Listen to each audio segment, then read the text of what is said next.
Alright. We should be back. Minecraft is just loading up. And now we've told our VPN to ignore everything other than Minecraft. So Minecraft is the only application that should be running through the VPN split tunnel. So let's have a look. Let's see what happens. The proof is when we join the server and see if we're in PowerPoint. If we have a look at our Twitch dashboard, we were getting 1,400 kilobytes. From what I can see, we're still only getting 1,400 kilobytes. Well, that's what the Twitch dashboard is telling me. Which is not good because we're supposed to be maxing out at 6,000.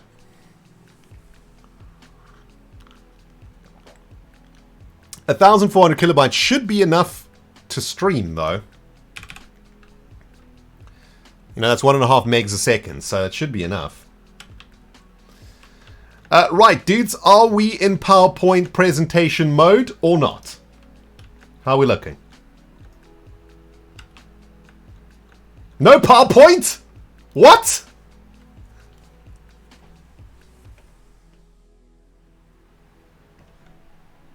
No PowerPoint?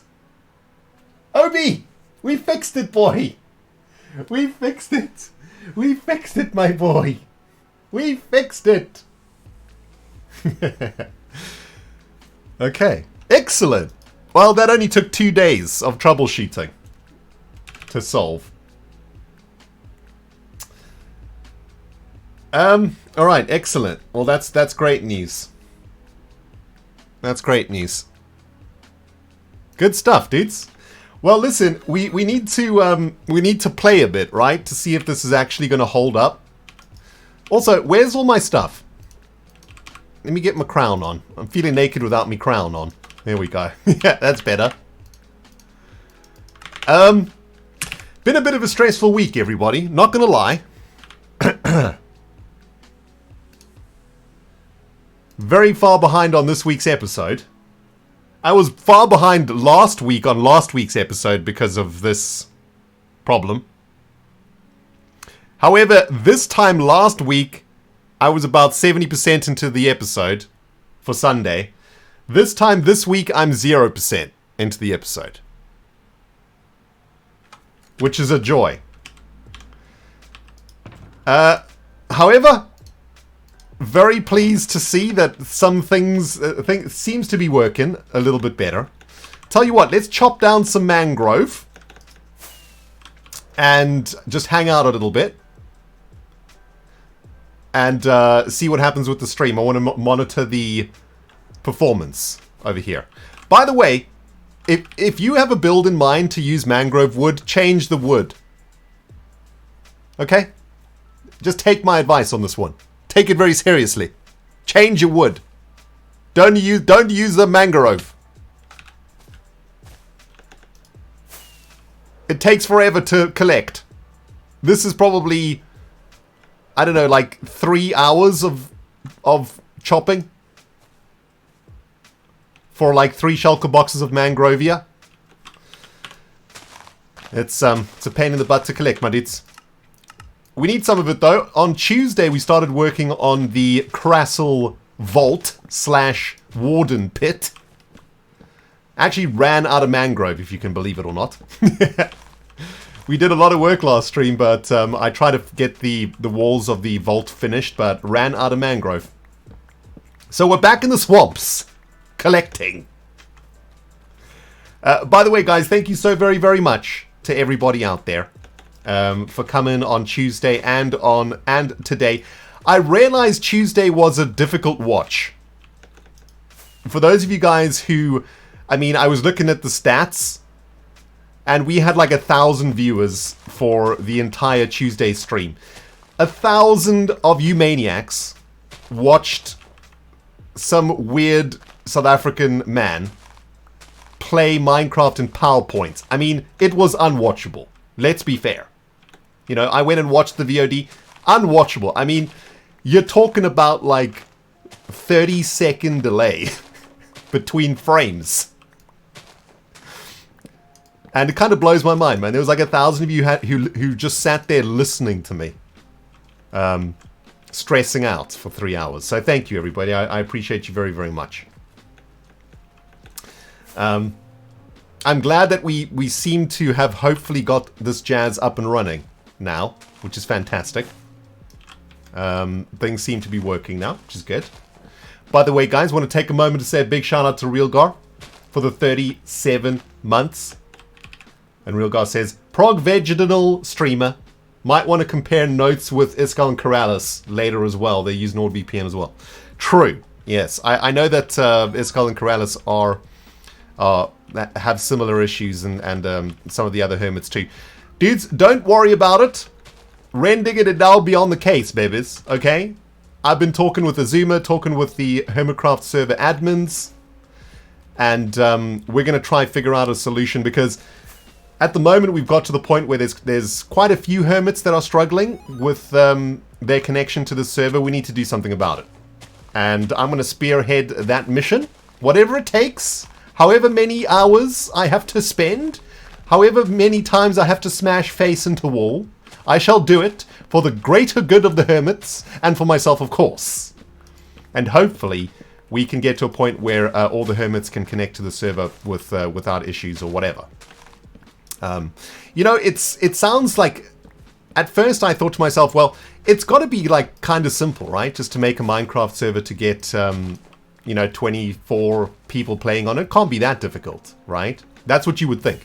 But actually, when you start looking into it, it gets really complicated. Number one, the Hermitcraft server is not just any server. Okay? This server has got a bunch of like incredible stuff in it. On the back end, you know, we use Fabric and a whole bunch of amazing performance mods and things like that. We obviously have, you know, security mods and all of that stuff going on. It's not just your average realms. You know, the Hermitcraft server is like a serious server. This is a grown-up server, so to speak. And, you know, you actually need a pretty insane setup for a server like this. And when you have a complicated server like this with a lot of parameters and a lot of things going on, it's really, really difficult to get the server functioning at optimal performance for people that are literally connecting from all over the world, right? We've got people connecting, you know, all the way from Australia to Europe to England to America to Canada, you know, like it's literally we cross the whole globe when it comes to connections to the server. You know, if we all lived in New York or something, you know, then it would be a simpler thing. But, you know, we really do take the internet for granted these days. You know, the internet is a very complicated system. In fact, you know, a lot of people, especially I think some of the younger folk out there who have had internet since they were born, I think they just think the internet is in the air.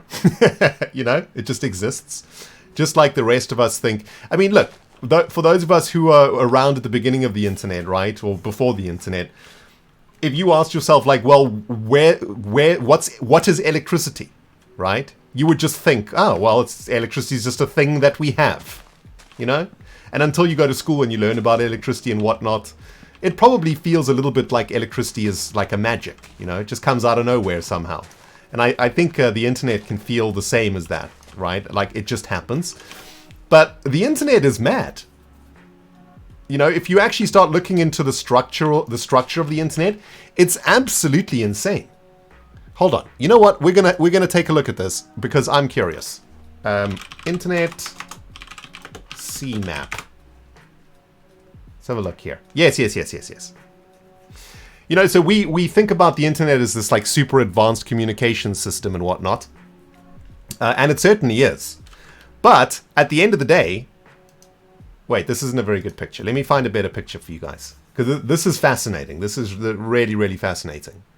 At the end of the day, when you break the internet down, it is literally just a bunch of wires connected to a bunch of computers.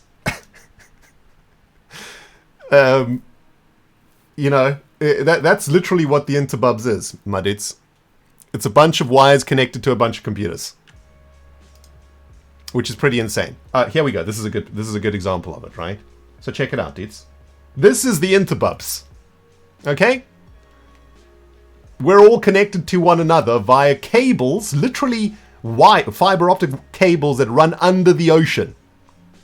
By the way, look how few cables go to South Africa, which is one of the reasons that I had to move. Not many cables happening here. But, I mean, if none of you have ever seen this map, I'm sure it's blowing the mind. Like, when I first saw this, it blew my mind. You know? This is insane. So basically what's happening, right, is here I am in England. I'm trying to connect to the Hermitcraft server somewhere on the planet. I got to go through all these cables to get there, right? And you might go up and down and left and right and across and under and over. And by the time you get to your destination, if there's any fault along that line anywhere in that journey that you took, your connection's not going to be great, right? And the same applies to anybody that's connecting to servers in this way. So the internet is super complicated when it comes to this sort of thing. Of course, there are solutions and things that you can do, but those cost money, they're expensive, they require sophisticated engineers that know what they're doing, you know? However, all of that being said, I shall not rest, friends, until I have resolved these server connectivity issues for me and my fellow hermits, whether it takes years, whether it takes weeks, whether it takes months.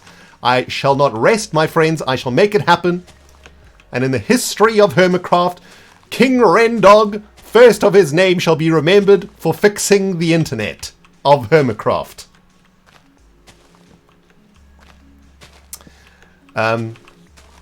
Well, anyway, I'm going to do my best. But I'm very glad to see that we've at least resolved one local issue here, guys. How is the PowerPoint presentation vibes happening? Are things looking okay? Are we still jumping around, lagging like a crazy? Or are things looking okay now? Hopefully things are looking pretty good. Yeah, this biome is getting wrecked, true. I don't think you need to worry too much. I will show you how big this swamp is. It is ridiculous. That's one crisp PowerPoint. It's all good? Okay, awesome. Dudes, we're back in action, babies. We're back in action. Oh, you love to see it. Oh, God. It's so hot today, guys. Yo, all of you Europeans out there. You guys okay? Are you guys melting also? Because here in England, we are melting. I'm sure all you folks in France and Germany are also melting. But yeah, dudes, look at how massive this mangrove swamp is. We're not going to be running out of mangrovia anytime soon. Look at this. It's huge. It's boiling. It certainly is, Ben. Belgium's hot too. Miss Maya's melting. I'm sure you guys in Germany must be cooking, right? Germany gets super hot also. I know Doc's always talking to me about the heat. Germany here are melting. Zombies melting in Germany. In Germany, yeah. We are melting, man. We are melting. And yeah, I mean, I don't have air conditioning, right? Because I live in England. Why would you have air conditioning in England? You know, I'm trying to be a good human and stay away from air conditioning. So I chose a country where I thought I wouldn't need air conditioning. But hey, guess what? We're making the planet hotter. And then we get air conditioning, which makes the planet even hotter. Humans are so smart. Oh man. Anyway, I hope you guys who are in heat right now are doing whatever you can to keep cool. Please be safe. Don't take the doggos out when it's hot like this too. Their little peats don't like the hot floor. Ooh, dudes, you know what? Maybe this stream, because I didn't actually have any plans for this stream, I want to show you guys something that I've been working on in creative. I need to get my Redstone team to help me with this particular project. I know my Redstone team are chomping at the bit for a new project. I think I might have one for them. I'm trying to, like, I was working on the Crassle the other day, and I was just flying around, and I flew past Joe's arcade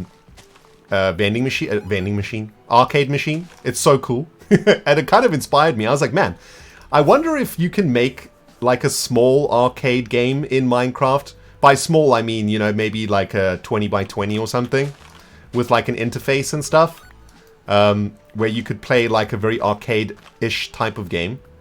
I kind of have an idea for a game in my brain hole, and I need to come up with a mini game for the future here on the server, because we've got mini game plan stuff, you know, later on.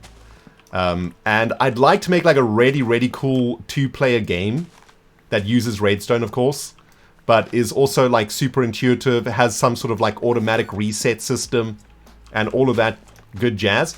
I mean, I'm not good at redstone. I'm not good enough at redstone to be able to figure it out myself, but I do have an amazing redstone team who can help me with it. Redstone team from the Dogcraft and Patreon service, and their brains might be able to figure something out. I might show you guys that in a second. I'm just so glad that we're back on the streaming. This is awesome. I was starting to get a little bit stressed, to be honest, about the stream being terrible.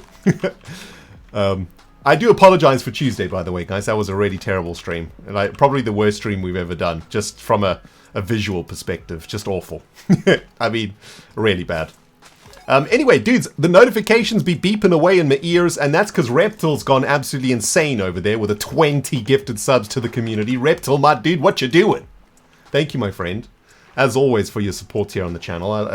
You know, what can I say, man? I've run out of ways to say thank you. Donkey. Donkey, Reptil. Just buy mooi van jou, right? Gotta speak Afrikaans now, man. Thank you, Reptil. Dude, William is back at it with the 14 months. Hey, William from the Dogcraft server. What's up, my friend? Hope you're doing well. Thanks for the 14 months, man. Lady Bella's here with the 2 months in a row, too. Hello, Ren. When are we going to see that Joe Hill's audition video? All hail the king.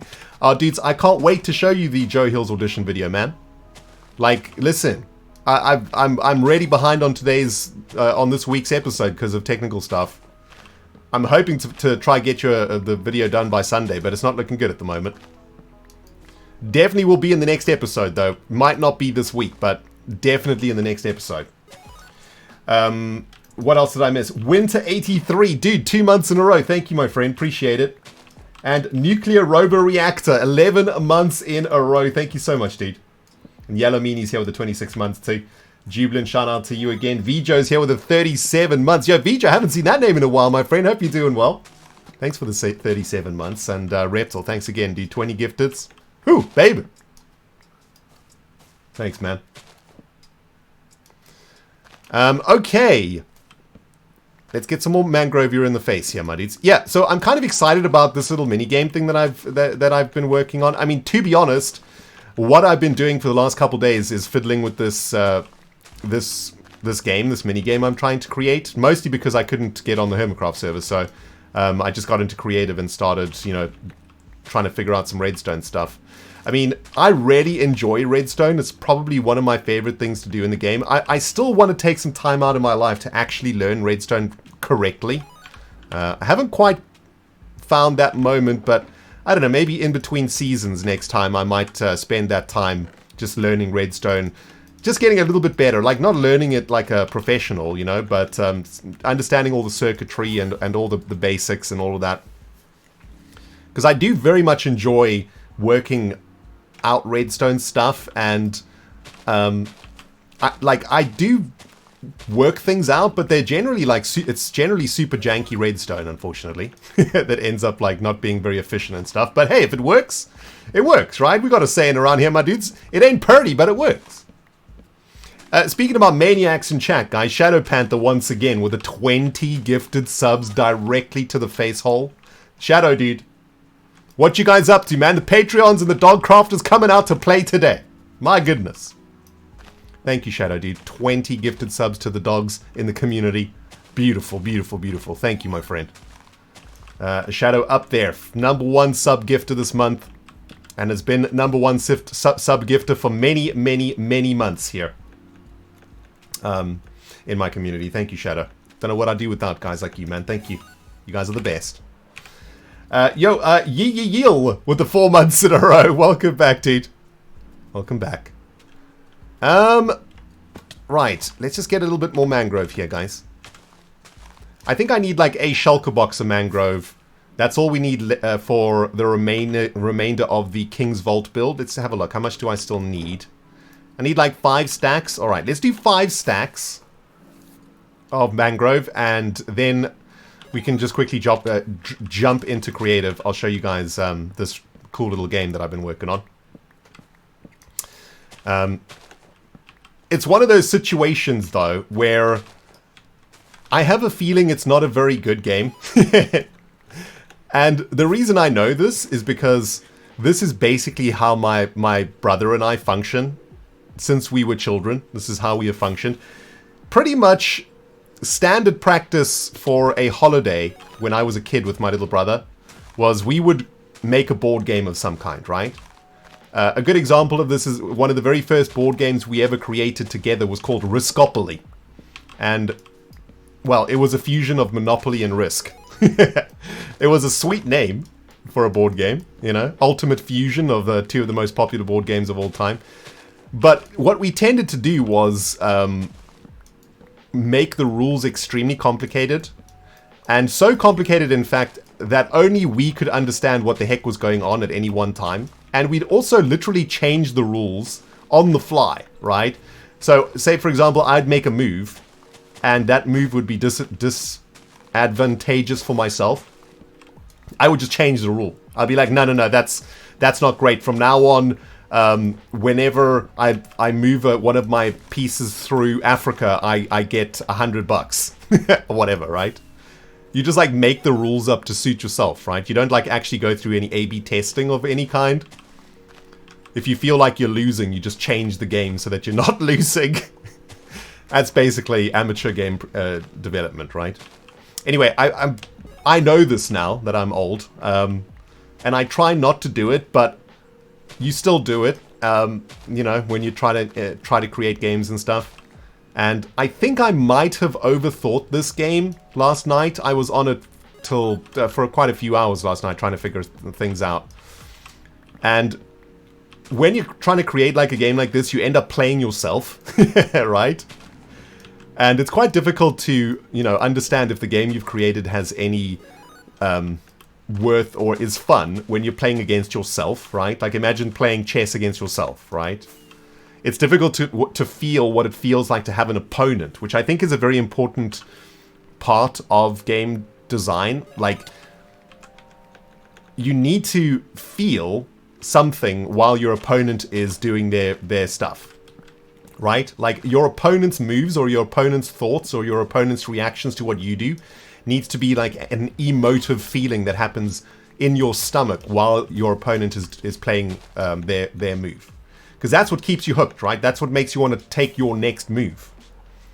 You want to be engaged throughout your turn and your opponent's turn too.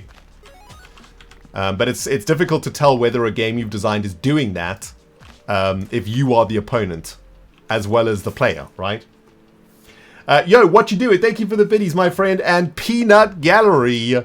The beautiful PG is in the house with some biddies too. I'd love to learn Redstone too. I'd love it if someone made a series of videos about redstone theory instead of just tutorials for specific circuits. There is definitely... that content does exist, PG. I think Mumbo has made some decent in-depth redstone videos. Perhaps not as in-depth as we would like, but certainly he's definitely... I'm not sure actually if he's explained how redstone works specifically, though. I think he's made videos on like different redstone circuits and switches, but perhaps hasn't really fully explained why those switches and circuits do what they do. You know, he's just shown how they do it, I suppose. But I think there's definitely very smart peeps out there that have made that content, but because redstone... you know, the functionality of redstone is obviously not the most exciting content in the world. Those videos probably just disappear, like the algorithm just hates them, and it's probably impossible to find them. But I'm sure they exist out there. In fact, somebody in chat might know some good redstone resources out there that can help explain exactly what redstone is and how it works. Because I'm sure I'm not the only one that wants to learn eventually. I mean, PG, you want to learn too, so... there you go. Maybe we can work together as a community to put all of that sort of content together. That would be pretty sweet. Yo, my Kettle Lab, dude. 5 gifted subs. Thank you so very much, Kettle. That's very kind of you, man. Thanks for the 5 gifteds to the community. Appreciate it. Guys, thank you so much for coming out and supporting today. I gotta say, like I said, it's been a stressful week for me. I've been not sleeping very well, you know. I think I spoke about it in my previous episode. These last couple of weeks have really reminded me of how lucky I am as a human being, and they've really humbled me as to what I have in life, and how ridiculously devastated I would be if I didn't have it anymore. You know, being a part of this Hermitcraft adventure and YouTube and Twitch and all of this. Like, without this, I would just be a shell. I'd be a carapace of a human. And, you know, even having it taken away from you just for a few days can really remind you of what you got, right? So, it's been quite stressful. I haven't really been sleeping very well. Been having some nightmares and stuff about, like, my internet just never working again, and it's just been quite terrible. So you guys coming out and supporting like this today is just thank you very much, man. It's warming my heart, making me feel good. You guys are giving me some serious dopamine hits today, man. Thank you. Morbus, brand new subscriber in the house too. Hey Morbus, what's up, dude? And Ray Baylor Gaming here with the Prime brand new sub too. Thank you so much. Ace is here with the biddies too. Logical Geek Boy has a good Redstone series. That's who I was thinking about. I knew somebody in my orbit had a really good Redstone tutorial. Logical Geek Boy, yes, he does. In fact, I think I've watched a bit of that series in the past. Logical is such a ridiculously smart person. He's also awesome, and a really awesome human, and that is definitely someone that you can learn a lot from when it comes to Redstone. So yeah, I definitely recommend checking out Logical. What have you missed so far, says Ilyera. First time chatter also. Welcome Ilyera to the stream. Beautiful to see the first time chatters here. You haven't missed much. We spent the first part of the stream trying to change our stream from being a PowerPoint presentation to being a smooth stream. We also checked in on Obi-Wan Alfonso Kenobi brackets Master Jedi brackets, who has currently taken the position of max sleep. Body completely outstretched, tum-tum pointing the fan to get maximum coolage along the belly.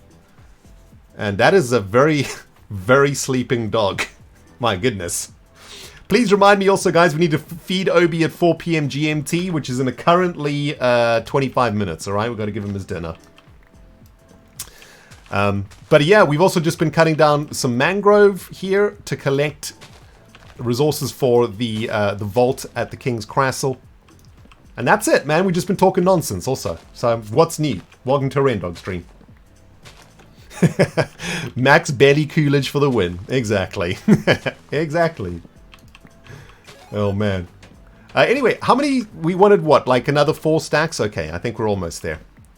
Let's collect this last stack of mangrove. And, yeah, I want to show you guys this little game that I've been working on. Now, the reason I've started to work on this game now, kind of need to have it ready for October.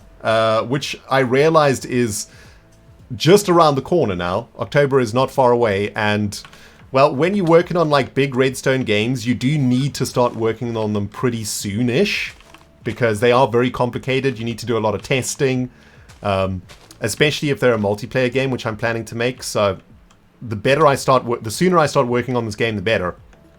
And I do need to get a schematic of it onto the Redstone team server too, so that they can start fiddling around with it. But I'll need to explain it to them before they can start working on it. And I thought, hey, if you guys can understand the game, then I could probably explain it to our Redstone team too.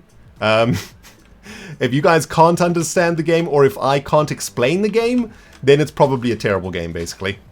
That's how we're going to judge it, if you guys can understand it or not. My dudes, we got some sub-bombing coming in here from Clubbin.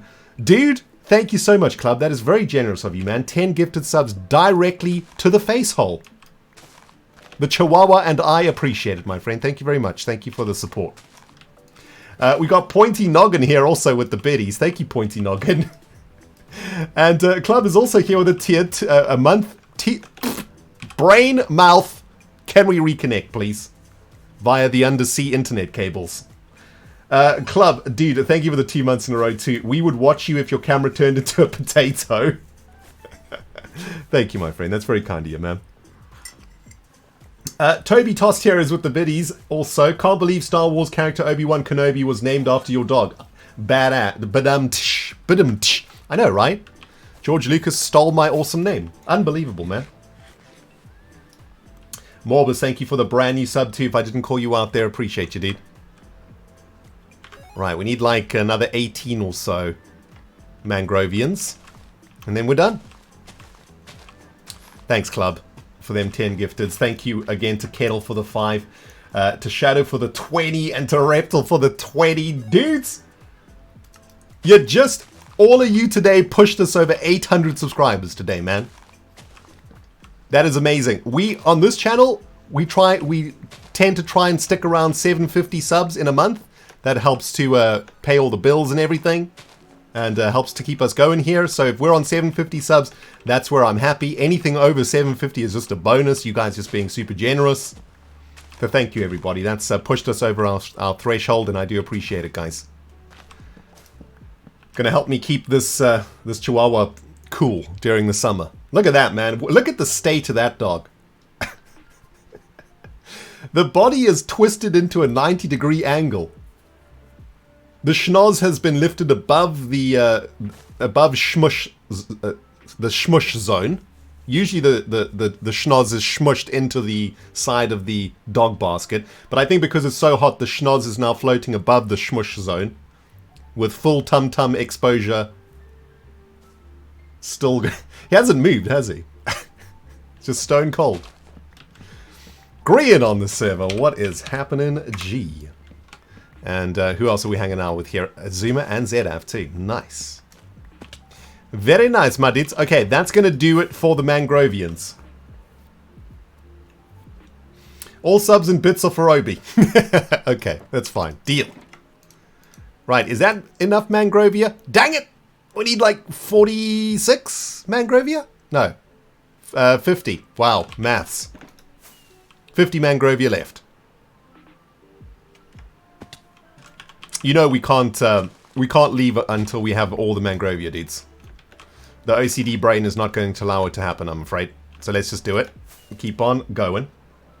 Multiple Minas in the house, as well as a couple of other mods here too. Hey, Anna Bomb Banana, what's happening, baby? Appreciate it. Appreciate all you mods coming out to look after the stream as always. You guys are awesome. Hey, Multiple Mean. What other mods are in the house today, guys? Speaking of mods, man, geez, it's been such a busy year. We need to add some more mods to this channel at some point. I also need to touch base with all of you beautiful mods in Discord too. I realize I've not spoken to you guys in a while. I do apologize. Been a bit of a stressful period this side of life, but I'll pop my head into your Discord real shortly.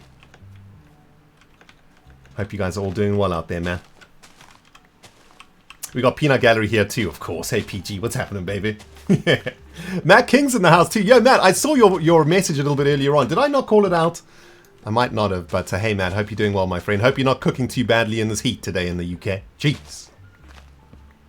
So freaking hot.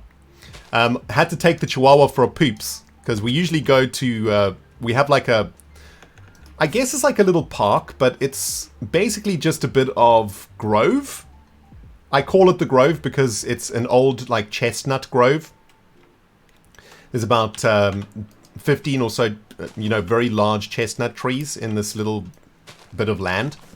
And it's really nice there because it's really shady, like it's completely shaded up with some paths that run in between the chestnuts. Although I think they're chestnuts or walnut. It's some sort of nuttage. I'm not entirely sure what nuttage, but they're nut trees. Anyhoozle, I'll take him there in the afternoons for his afternoon ablutions. And, we'll just walk around the grove a couple times. He does a bunch of sniffing and does his business. But to get to this grove, we got to walk about half a mile or so on the asphalt, right? On the blacktop. I'm trying to say the road. The road. That thing, the road. But on hot days like this, the road is like really, really hot. So I have to carry him. He basically gets an Uber. He gets a free Uber from his papa to go to the grove. So I carried him to the grove today, and we went for ablutions. There was a couple other dogs there too that were just chilling in the shade. And usually, dogs get super excited when they see each other. But today with the heat, they just looked at each other and they were just like, meh. They didn't even bother to like sniff or anything. They were all just chilling. Yeah, tar, exactly, Midnight. Yeah, tar, exactly. You can get your dog shoes? Oh, God.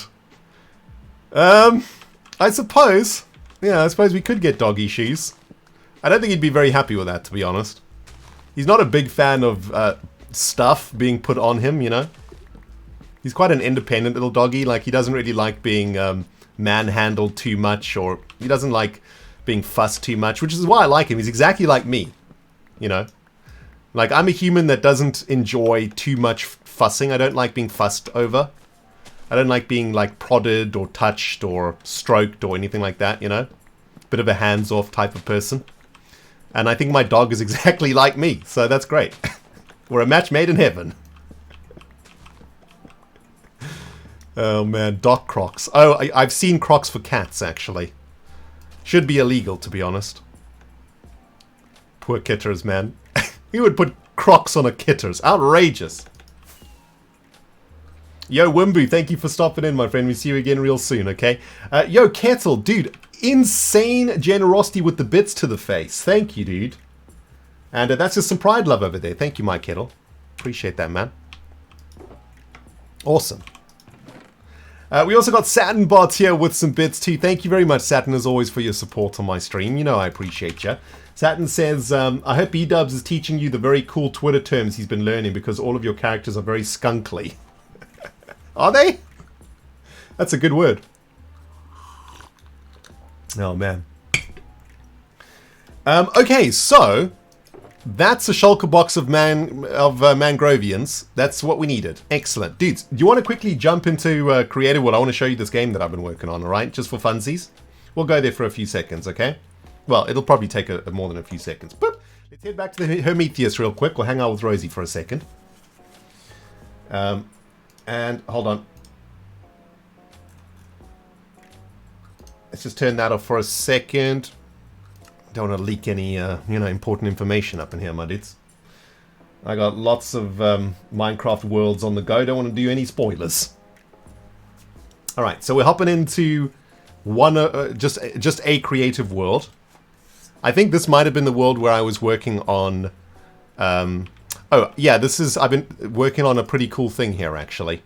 I can't show you any of that. Okay, take a look at this. This is where like a lot of our builds are from Season 9 so far. You can see Gigapies and the dungeon. We got the Giga Chopper over there. Anyway, this is the game. This is the game. Okay? You can ignore this. This is just nonsense. This was initial testing of what I was trying to achieve. You know what? All of this can actually go. Yeah. Maybe we get rid of all of this. Yeah, let's get rid of all of this. So yeah, I've been trying to like figure out this mini game idea. I'm going to show you guys how it works in a second, and some of the interesting redstone that I managed to work out.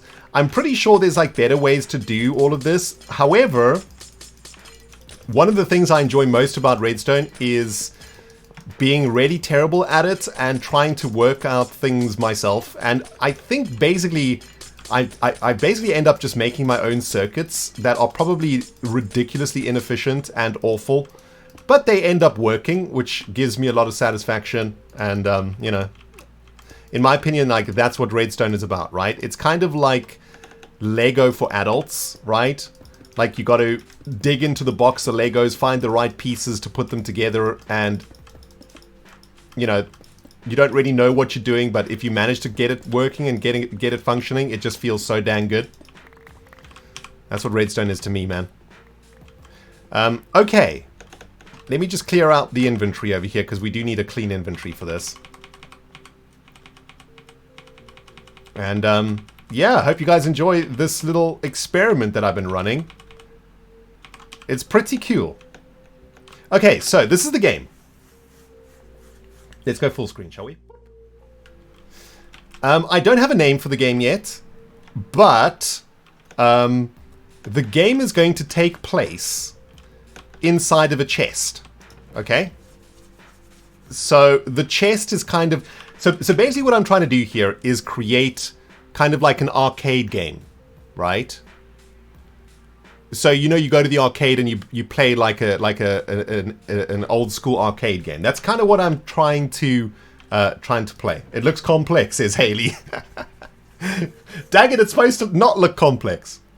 Anyway, imagine that this chest, okay, is the computer screen of the video game, right? Of a video game that we're working on.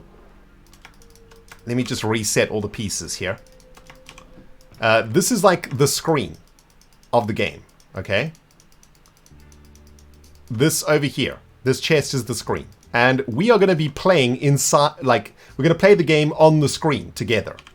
I'm going to be gold, I'm going to be diamond, and you're going to be the gold player. I'll be the diamond player, you'll be the gold player. Alright?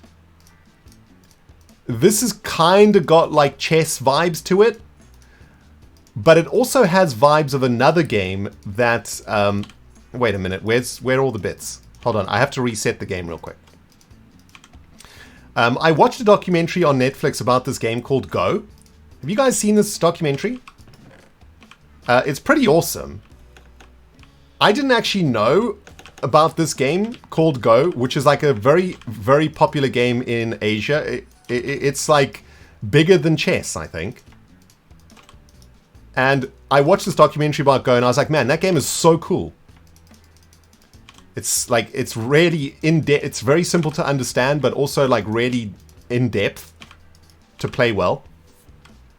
And I got kind of inspired by that. So that's kind of what this game is about. Okay. Yeah, it's the hardest game in the world, right? I think that's what it's dubbed as. All right. So, check it out, dudes. This is the idea. We are playing an arcade game together. And what we have to do in this arcade game, the very basics of this arcade game is, the very basics is to get the highest points. Whoever has the highest points at the end of the game wins. Okay? That's the basic idea of the game. And the basic functionality of the game is as follows. On the screen, we will see different colored beds, right? These are the magenta beds. Now, if I am the golden horse player, I need to connect this bed to this bed to score points, right? So you can almost imagine... this has actually also been inspired a little bit by Settlers of Catan. I don't know if you guys have ever played Settlers, but it's one of my favorite board games. And I guess this is kind of very similar to Settlers in that way. But the idea is, like, think of the beds as kingdoms, right? And think of the horses as armies. And what we need to do is connect the kingdoms together with the armies. So once we're able to connect, once you connect a bed to a bed with your horses, that's how you get points. Now, these beds can be connected in multiples of ways. You can connect a bed from any side, right? Or any diagonal connects the bed. So beds have a connection radius of 8 blocks all the way around the bed. You just have to be touching the bed in any of these blocks to have a claim to that bed. And then all you need to do is touch another bed of the same color to get the points. And once you connect the beds like this, you actually take the beds out of the chest, and each bed counts for 1 point. Now, obviously, there's going to be a bunch of different beds, different colored beds inside of the chest. And the idea is that a player will have one move in their turn. So the move is, I can play a horse, and then I pass the turn by pressing the button. And when I pass the turn, I inject something onto the game board. In this situation, we have very simple things that are being injected into the game, but it basically adds new stuff to the game, which increases the randomization factor of the game and makes it less linear. I won't explain all of these things to you now. I'll play a round of the game with you, and then you'll understand it. If I can play a round of this game with you guys, and you guys understand the game by the end of the round, then I've made a good game. If you guys have no idea what I'm talking about, then this game is a failure. So this is a test. I'm testing you guys today. I'm testing my own design brain, actually, is what I'm doing. So that's it. Now, the key to this game also is being able to play the game simply. It obviously has a lot of rules and stuff to it, so we need a system that is capable of resetting itself very, very easily, right? And that's where all this redstone comes in. I'll show you guys exactly what I mean. There is actually a configuration of the board, though, that we do need to set up, and this is the only part of the game that I don't like that much, that we have to manually set this up like this. But at the end of the day, I was thinking, you know, when you play chess, the chessboard doesn't automatically set itself up. You actually have to set the chessboard up yourself. And putting down like glass panes in this configuration, this isn't the end of the world, right? Now, here comes the cool bit, right? This is going to be the board of the game. And what we need to do is we need to fill the blank spaces with beds, right? With all the different colored beds so that we can begin the game. However, we need to make sure that the board is different every single time, right? The board needs to be filled randomly each replay so that the game is different every single time. So that's basically what this system is. Now, my Redstone team, I think, will be able to do a much better randomizer than this. But this is my idea of a randomizer. So essentially, it all works with hoppers. Now, every time a hopper spits... If you have a dropper... let me explain the theory to you also, because I know a lot of you guys know this, but a lot of peeps don't know this either, right? Say you have a dropper like this, right?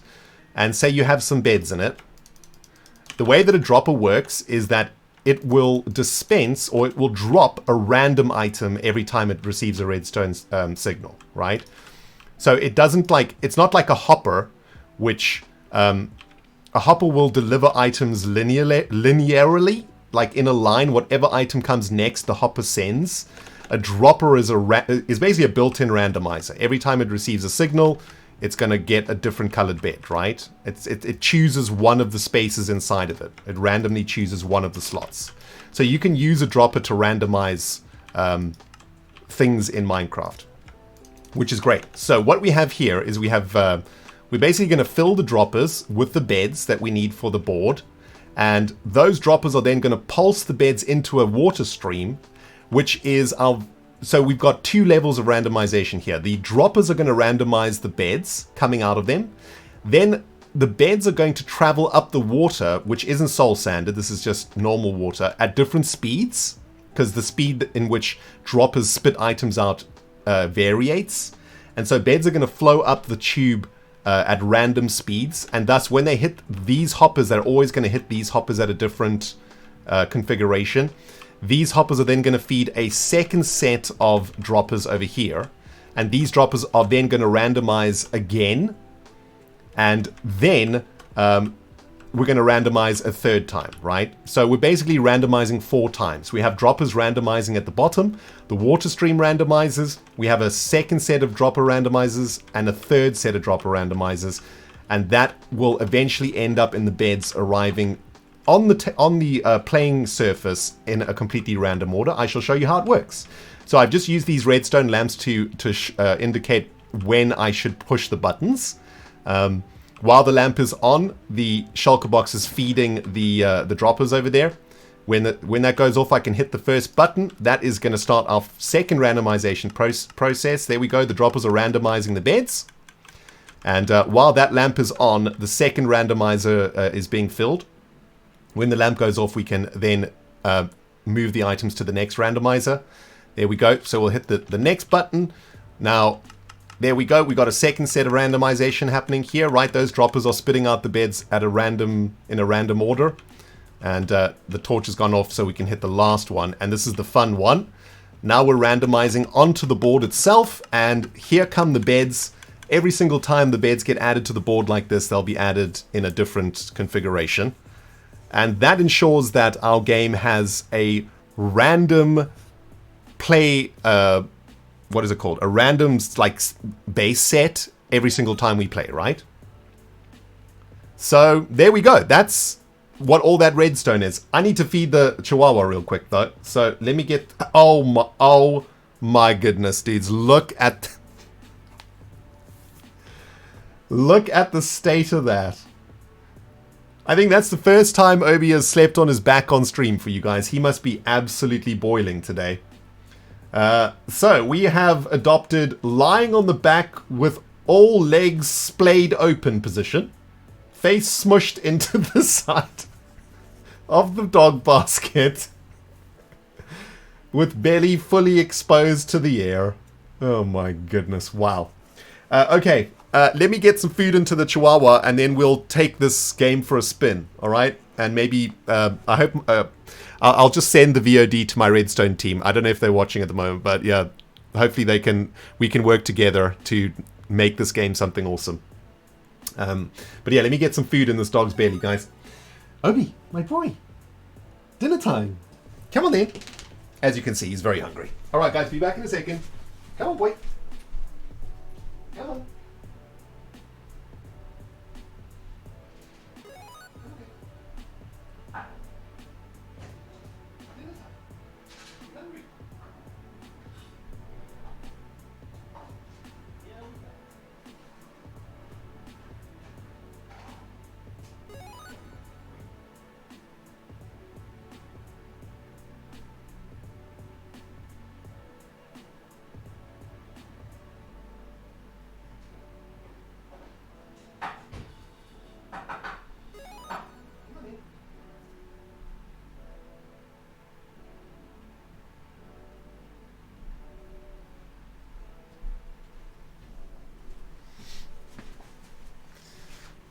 All right, there we go. The Chihuahua is eating.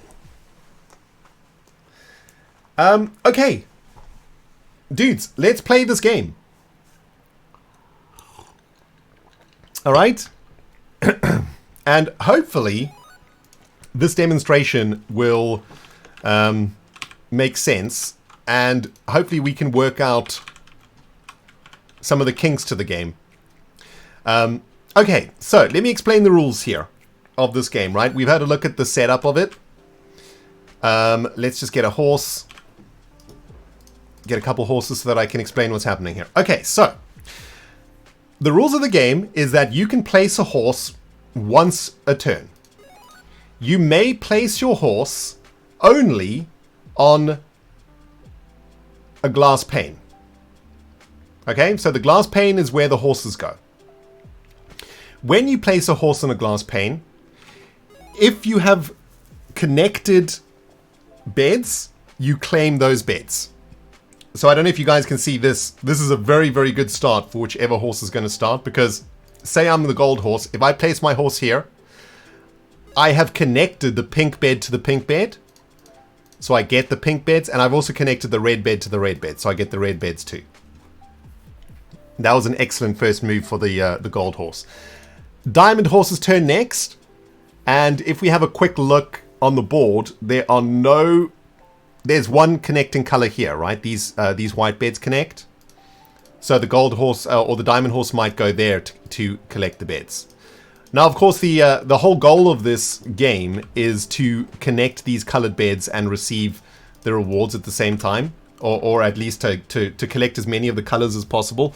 But there are a couple of other rules. These jewels are bonus points, and the way that we collect the jewels is, well, I haven't quite decided how yet, but currently I'm playing it so that the way you collect a jewel is by jumping over the jewel, just like in chess, right? So say we have a gold horse in this position. If we want to collect this jewel, we would place our next gold horse in that position, and we would take that piece, right? Like you do in chess. And you would collect that jewel for you. The other way that I've been thinking about doing it is, say I want that jewel, I just take the jewel with a horse.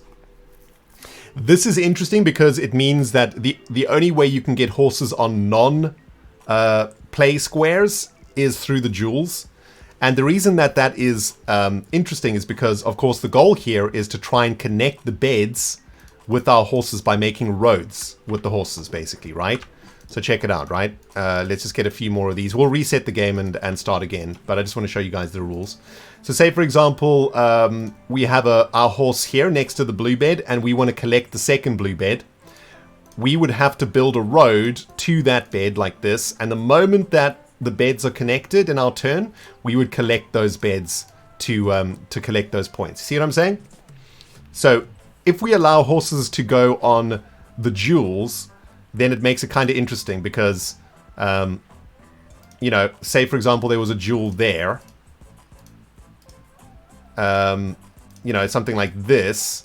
You know, we could place our horse there, get the bonus points, as well as connect up the blues this way and get more points this way. But it just kind of like, it just changes the game a little bit, right? It just adds a little bit of something different. But with a game this complicated, I don't know if that is actually a good thing to do. So for now, we're gonna stick to the rule where to collect the gems, you have to take them like you do in chess. Now, there's a couple of things going on here. So every time you end your turn, you will pass the turn, right?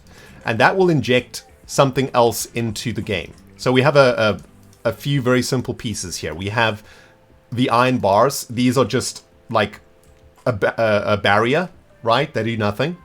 We have a bridge, and we have bonus points. So if we get a bonus point thing here, it counts the same as the jewels. So if you want that bonus point, you would need to jump over it like that to collect those bonus points. The iron bars are just barriers. You can't pass them.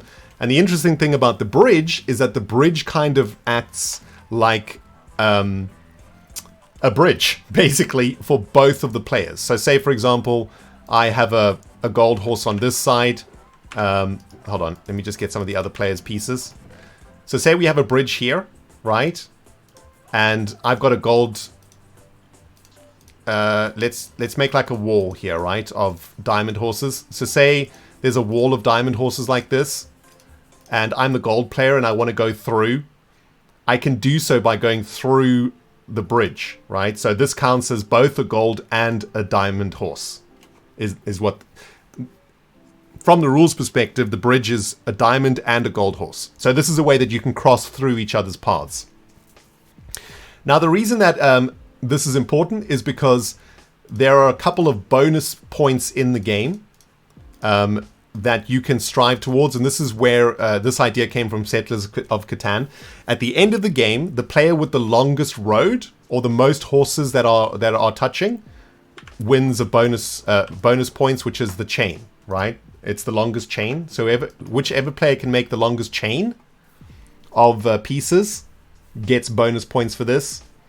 So that's one thing to remember there. That's why we want to make the longest connections. And that's why you need bridges and stuff to be able to go through each other like this. And the only other rule that you need to be aware of is that there is another way to collect beds. So at the moment, the way that we're collecting beds is by connecting the colors via a road. So in this situation, the golden player has connected the purple to the purple and so gets both the purple beds. But there's another way to do it. And this is actually taken from the game Go. If you have the majority of pieces around a bed that has been completely sealed in, you win that piece, right? So say, for example, there's 3 golden horses like this, and the diamond horse player plays a piece here. This bed has now been completely surrounded, and because there's more golden horses than the diamond horses, that piece would get taken for the gold player.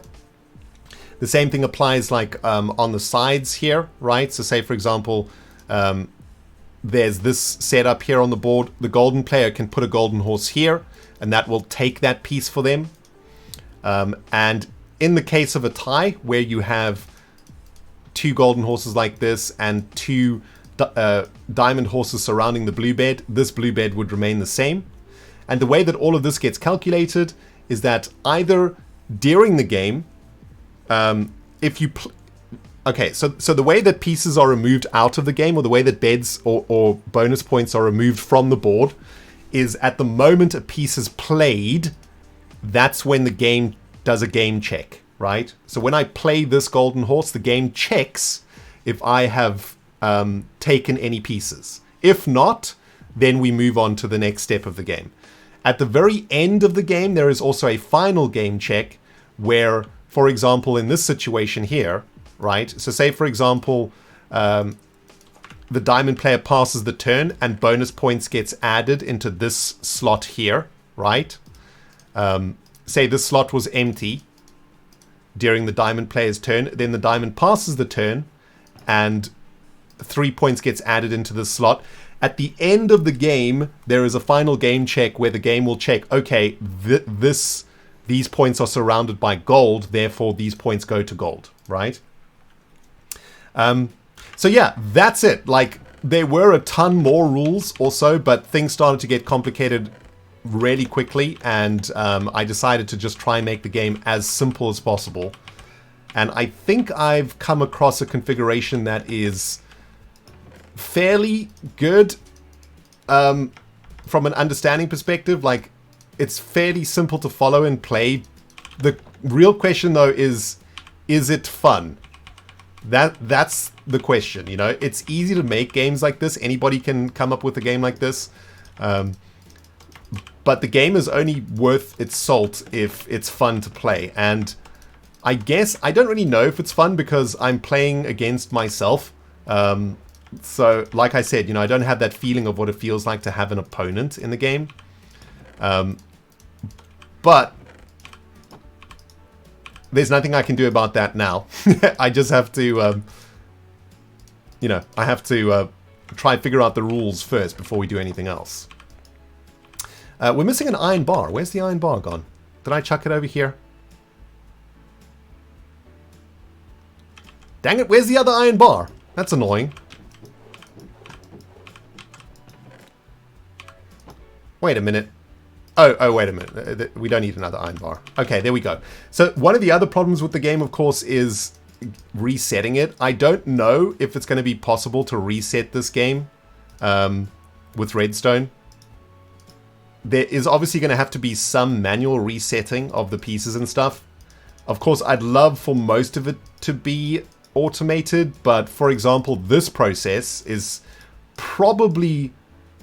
I mean, it might be possible to reset this automatically if each of these panes were named differently. No, it wouldn't be possible because you can't specify locations from a hopper into a chest. So this part of the game would always have to be manually reset, but potentially these droppers could be automatically refilled. The beds could be automatically refilled. Like, there's some automation that could happen, but I don't know. We got to figure out if the game is fun or not first. All right, shall we play around, guys? By the way, totally missed some biddies coming in. Thank you very much, Jay Harvey, for the bits, my friend. That is very generous of you. No message, but quite a lot of bits there. Thank you, Jay, my friend. We got Raisk here with the tier 1 brand new subscription in the house. Thank you, Raisk96, my dude. Jeez, English. Lena is here with the 7 months in a row too. So happy to make it to your stream. Love your work. Hardy face. Thank you, Lena. And Club, thanks again, dude. More gifted subs from the club. Dude, thank you, man. Super generous of you today. Thanks, Club. And MC Leslie's here also with the biddies, showing some love. Thank you, MC Leslie. Club's at it again with some biddies on top of that. Hope the next month goes better for you. Thank you, Club, dude. Thank you for helping me out, man. I really appreciate you. Very, very kind of you. Brandy Line with the gifted sub too. Amazing. Thanks, Club, dude. You've been super generous today, and I do appreciate you, my friend. Okay, so let's have a game, guys. Let's see if this is going to work. I don't even know what we're calling it. Horses? Horses. Version 1. I don't know. Right. So let's have a go. I don't know, actually. I haven't chosen a way to see who starts. We need a randomizer, I suppose. All right, tell you what, let's use a randomizer to see who starts. Because starting is actually quite important. Having the first move is pretty important, but it's interesting. I'll explain to you why I think it's balanced in a moment. Let's just let's get things running. I'm getting very excited here, so I'm kind of like trying to do 1,000 things at the same time. This will decide who starts. First thing that we need to do, of course, is reset the board. So this is just a fresh batch of beds here with some bonus crystals. We're going to plug that in there, and we're just going to reset the board real quick. And then we'll go through it. Ryan, thank you so much for the 3-month resub, my friend. Welcome back, man. Call it good night. That's really good. Oh my goodness, that's such a good name. Good night for the horse armor and the beds. Hey, Norm, dude, Norm, you came up with that so quick, dude. Wow, that's really, really smart. I love that. Good night. Excellent. That's excellent, dude. Excellent. I don't think we can come up with a better name than that. I think you nailed it. Right, let's randomize the beds with the first randomizer. See, all of this can be automated, right? Like, this just requires timings. So once, there needs to be a timing circuit here that once all the beds have ended up in the second randomizer triggers automatically. This is just rendog redstone here. This is nonsense. I'm sure my redstone team can fix this up nicely and compact it into like a nice little arcade machine. But for now, we're just doing it manual. This is my favorite part, though, like watching the board fill up with beds. Oh, it's so satisfying. Okay, we're ready to play. So, there is a huge advantage to going first in this game, of course, because we saw in the previous example, sometimes you can get two colors right next to each other, and so you can get like max points right away. However, I think it's balanced out because the first player has to pass the turn, and when they do, there's a chance that they will put a bonus point totem onto the board, which is then easy for the second player to get, right? So I think it's kind of balanced that way. Anyway, we're going to decide who goes first here. Gold's going to go first. All right, so you guys are gold, I'm diamond, all right? So chat, you're gold, I'm diamond. You're going to start, and good luck, everybody. Let's do this. Right, we're going to dispense a piece for us, and let's examine the board here. We got a pair here, a pair of blues. We got a pair of cyan up here too. I think what we want to do is go here, or maybe we want to go here, and that's going to take the blues. And then if diamond doesn't take this spot, we will be able to then also take the magentas as well as start our road going this way. I think the diamond will probably take the spot though, because there's no other pairs on the board. So if we go here, diamond goes here. The thing is, if diamond goes here, diamond is is trapped here, right? There's nowhere for diamond to go. So I think this is actually a really, really good spot. So we're going to do that. We're going to take the beds with us, and we're going to pass the turn. That's going to add a bonus point totem onto the board, which is very interesting. And now it's going to be my turn to go. So I'm diamond now. So there's a points totem here, which gold can take quite easily in the next turn. And as we discussed, I could go here to take these, but that's going to leave me with nowhere to go, really. So I think what I want to do is look somewhere else. So if I go here, I'll take the cyan beds, and then I'm just 2 moves away from connecting this bed to this bed. So remember, what we're trying to do, guys, is connect the colors with the horses, right? With the line of horses. I think that's actually going to be a good move for me. So I'm going to take these beds here, and I'm going to try and create a path that goes like this. And that's going to connect this bed to this bed, because my horse will be touching this bed and another horse will be touching this bed. And all the horses are going to be touching each other, right? So I think that's a pretty good move, and we'll pass the turn. Right, now it's your turn. We've got a barrier block. And I think probably the best move for you guys is to take the magenta beds. We could take these points and go here, but that is going to disconnect our road. And that doesn't really give us any options, because the second red bed is here, which means we would have to build a road all the way to the red bed to get this red bed. The other purple bed is pretty close, but we are talking about like at least 3 moves to connect the road, to connect these 2 purples. And it looks like diamond is going to be doing something here, so I think it's probably best for us to take the purple beds here. Oh, sorry, the magenta beds. And we'll pass the turn. Whoops. Doesn't really matter. They both got the same stuff in them. Although, for the sake of keeping the game integrity intact, we shall pass the turn correctly. Alright, so now it's my turn. Got another barrier block in place. I think I'm just going to continue my strategy of trying to connect the pink beds here. That's also going to give us a white bed along the way and an orange bed. And then if we turn our road down this way, yeah, so if our road goes like down, actually, I might turn the road, I might do this so that I can touch white and touch orange. And that way, when we go back this way, we'll be able to get purple, white, and orange. In fact, it might even be a better move to go here. And that'll actually block off the golden road, as well as give me access to orange, purple, and white. Yeah, that's actually a pretty good move, I would say. We're just going to take that spot there. We're going to cut off the golden road.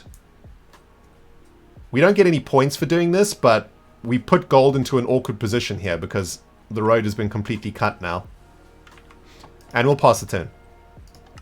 Alright, gold's up next. We've had another barrier block added, cramping us even further here. We're ahead in points, but we probably want to think about maybe cutting off Diamond's road here too now. Diamond's gone on the aggressive here, right? Which has put us in an awkward position. The only beds we're touching right now is white. If we go here, we'll touch red and yellow, but the other red bed is super far away. Unlikely for us to be able to touch that red bed. We might want to think about just starting a new road somewhere else. So maybe if we just completely mess up Diamond's plans here. Yeah, we could get super aggressive here, right? If we go here, that's going to completely cut Diamond off from pink. Diamond will be able to get white in the next move. So if we go here, we will cut Diamond off from white. And that lets... Oh, yeah, this is brilliant. So if we go here, right? Check this out. We've cut Diamond off from getting white next turn. We're now touching purple. So in our next turn as gold, we can actually collect purple. Unless gold cuts us off there. You see that? And even if gold cuts us off, we will be able to jump the diamond and get the bonus points. And then after that, we'll be able to connect purple via a road like this. So yeah, that's actually a really great move. And we'll pass the turn back to me. Alright, my turn. What did we get dispensed? Oh, a bridge got dispensed down here. That's interesting. That's extended Gold's road, but that's not great for any of us. Okay. So that was a pretty sick move from Gold. That's kind of cut into our plans. Maybe we need to go back to... excuse me. I am trying to play Good Night. Can you please get out of my face? Can you get out of my redstone, please? Jeez. I hate those guys so much. Anyway, my move, right? Okay. So this is interesting, right? So I think we can get aggressive again. But Gold has set themselves up here that there's not much that we can do to thwart their plans. So I think we might want to go here. Because Gold's going to get points whatever we do here, right? We can try stop Gold here, but they're just going to jump over and get the points and then come back to get the purple. So we might be in some serious trouble here, actually. We are touching the white bed, though, here. So we can potentially... If we go by our original plan of building the road here, we can get white and pink along the way. We can jump the points also to yellow, but that's not a bad strategy too. So if we jump the points here, we'll get the 3 points, we'll touch yellow. And then we're one move away from touching the yellow beds here. That can be our second plan. So why don't we try build the road this way to get pink and white? And if that fails, we can then go for yellow and the bonus points. That feels like a good move to me. So we're going to try build our road in this direction. This way we'll touch purple, which gives us a route this way to get the purple bed. We'll touch pink and white. So next turn we actually get the white beds, right? If we touch here. And that feels like a decent move. All right, we'll pass the turn. All right, chat's turn to go. Now, we could try and stop diamond. If we stop diamond here, what happens? So if we go here, that completely wrecks diamond's plans, plus gives us the pink beds in the next move. If we go here and here, we'll get the pink beds. Plus, we touch the white bed, putting us 2 moves away from white. Or we just stick to our original plan, which is to get... This is 5 bonus points too. This is a very big bonus point, so we probably want to start getting some points on the board. We're already ahead, so we probably want to stay ahead. Like, we don't need to attack diamond right now. Diamond needs to attack us, basically, strategically. I think we're going to do this, right? We're going to take the points. Next move, we can go here, and that's going to connect the orange beds via this road here. And that's going to get us more points too. Oh! Then we're 2 points away from connecting white, although diamond's going to get white now, but I think that's okay. Also, we might get a totem here from passing the turn, and that's just going to be more points at the end of the game too. So I think that's decent. What did we get? We got a barrier there, so that sucks. All right, it's my turn to go. I'm just going to stick to the plan here, I think. I mean, I could go here, and that's going to very seriously mess up gold's plans to get white.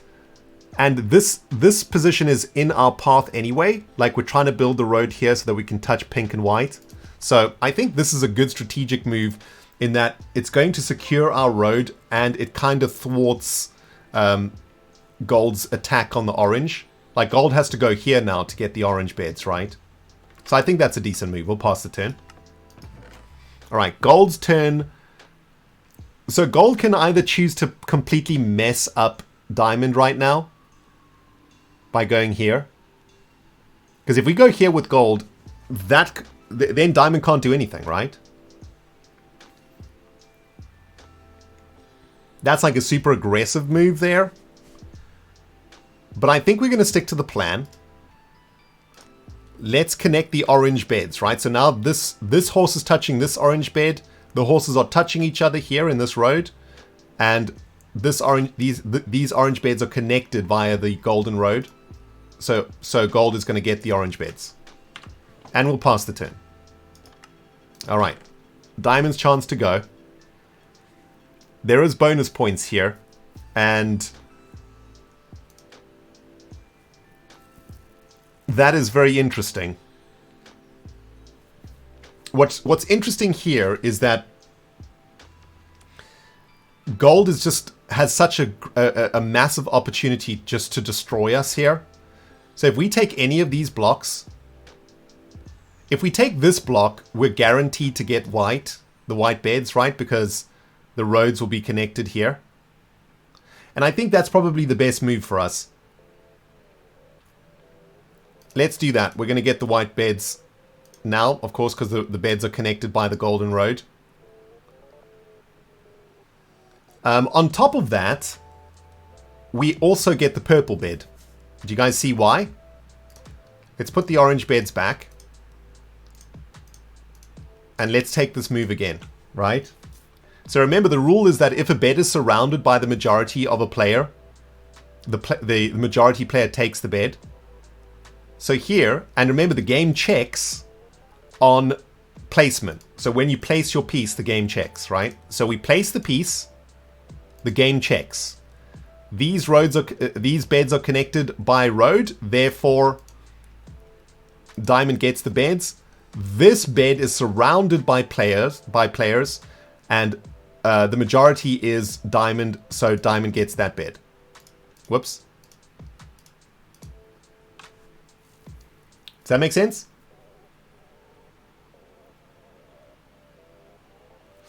Oh, gold got the purple. Oh, yes, you guys are right. Whoops.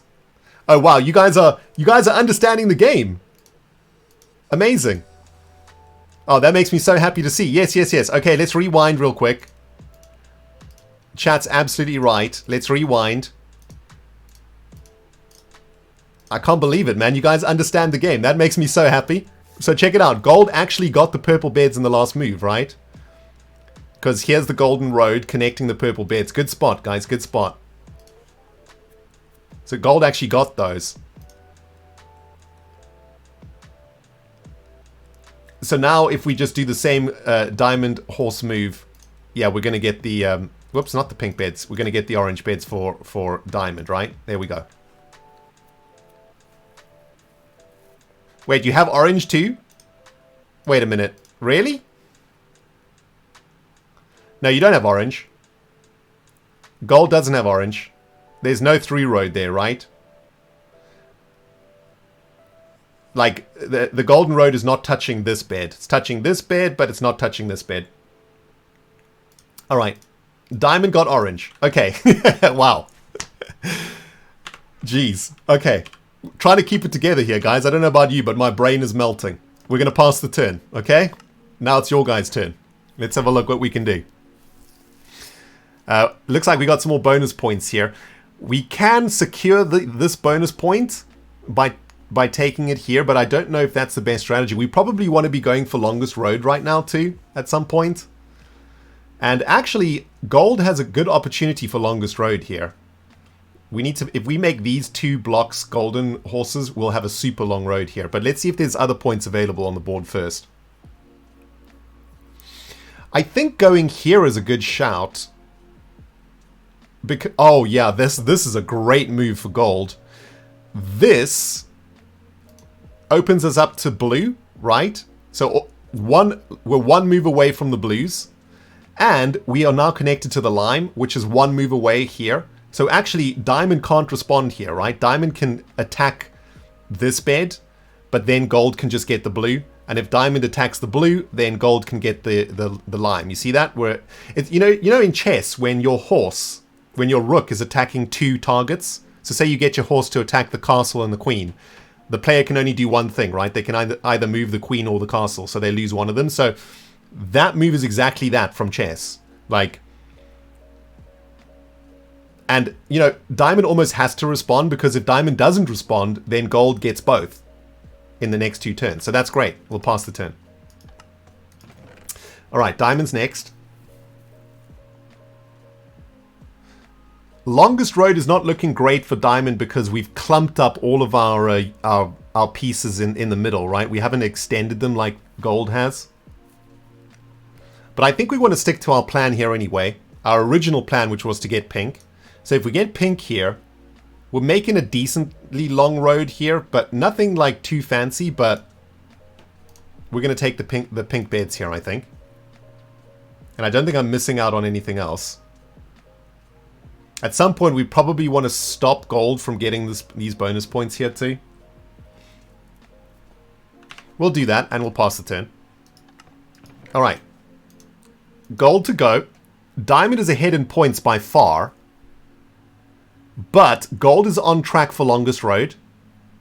Let's keep that in mind. Plus, our strategy is going to pay off now, because not only are we going to get lime, but we're going to potentially get blue too. I think we probably want to go here, though. This is the ideal spot, because that's going to surround the totem in gold's favor, right? Gold will have the majority of this surround. And not only are we going to get the 3 bonus points for that, but we're also connecting the lime here. That's also 1 move away from longest road. So I think that was a great move for gold, actually. That's going to put gold straight back in the driving seat. I'm going to pass the turn. All right, diamond to go next. Now we could mess up gold's longest road here. But how do we get longest road then from this position? Then this piece is just floating. I think we need to try, as diamond, we need to try secure some points here if we can.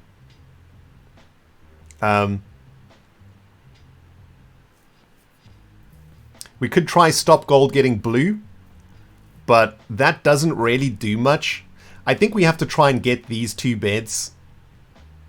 We're winning this point here. We could neutralize this one, but that doesn't do much. This feels like a decent spot here, actually, because that's going to guarantee these points. And we can then surround the yellow bed. We could surround these 3 beds, actually. If we go here, here, and here, that's going to surround these 3 beds and get the totem. So I think that's a decent spot there for diamond, I would say. And we're going to pass the turn. All right, gold to go next. Now we can pretty much secure longest road moving here. Let's count how long our road is now, right? So the longest road we can make is 1, 2, 3, 4. Or 1, 2, 3, 4.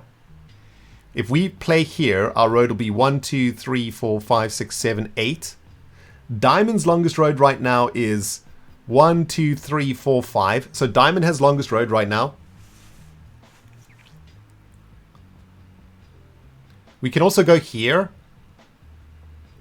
Or we can go here to secure blue. Well, actually, this blue piece is already taken, but we can secure these bonus points, extend the road by 1. That's going to put our road to 5.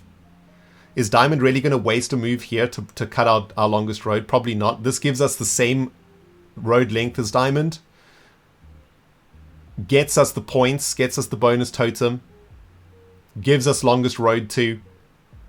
Yeah, this move... I think in this game you want a move to achieve more than one goal. Whenever a move is achieving value, like we say in Magic, the Gathering, I think that's a good move, right? So this move does a number of things. It gets us points, it gets us longest road, and it gives us 2 spots on the blue. Not that that matters. But yeah, we're 1 move away from the road here to get this to get blue. Anyway, I think that's a good move. We'll pass the turn. Alright, so Diamond's current plan is to isolate these beds and get them. Can we switch the plan? Is there any world that makes sense? I don't think we can get longest road at this point. 1, 2, 3, 4, 5, 6 is about as long as we can get. So I think we're off the longest road plan. We could go for the bonus points. That's going to be 3 moves for 3 points as opposed to 2 moves for... Well, it's also 3 moves for 3 points here because a bed is 1 point. It might be better to go here. I mean, we could cut gold here. We could kill their blue plan by going here. And... if our last moves are like this, 1, 2, 3, 4, that'll get us 2 points, 3 points, and we cut off gold. I mean, Diamond's looking pretty good point-wise. Man, gold's going to get longest road, though. I think we wasted some moves over here. What if we go here? Then our road is 1, 2, 3, 4, 5, 6, 7. 1, 2, 3, 4, 5. You know what? I think as Diamond we might be able to get longest road. We will need to kill this spot though. We'll need to take this position to cut gold's road. 1, 2, 3, 4, 5, 6, 7. 1, 2, 3, 4, 5, 6. Actually, I don't even think we need to kill this. No, we do, because if gold goes here, then gold definitely gets longest road. I think as Diamond, we have to take this strategic attack. I think we need longest road to potentially win this. So we're going to cut gold's road here. Gold's not going to be able to lengthen their road. Gold's longest road is 1, 2, 3, 4, 5 now. And that's how long it's going to be. So 1, 2, 3, 4, 5. Next, we can go here. Actually, we've done it again, right? This is the chess move with 2 targets. So gold can't stop us getting longest road. Because if gold goes here, then we go here. And if gold goes here, we go here, right? So diamond gets longest road. Nice. And we pass the turn. Alright, so gold. I guess we gotta keep on going for blue. I don't think there's anything we can do about the longest road situation. Remember, you can only place pieces on panes. So we can't do any connecting here.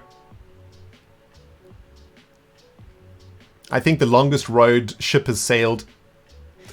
The red bed is here and here. The green bed, they're separated. The yellow beds are separated.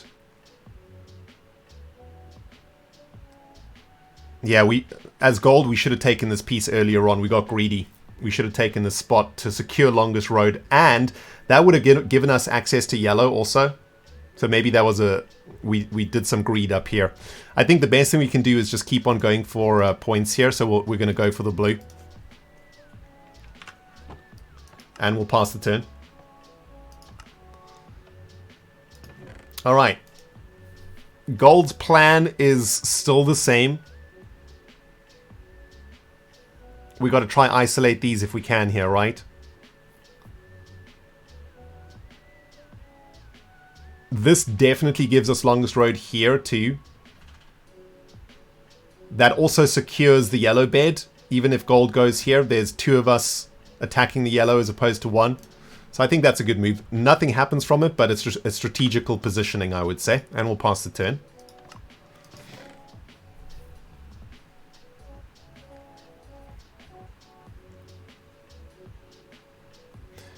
If we're going to secure this bed at the end of the game, we do need to place a piece here. We need to fully surround the bed. Don't know if that's worth doing. It might be better to go for the 3 points. It might be better to go here to get the bed and the 3-point crystal.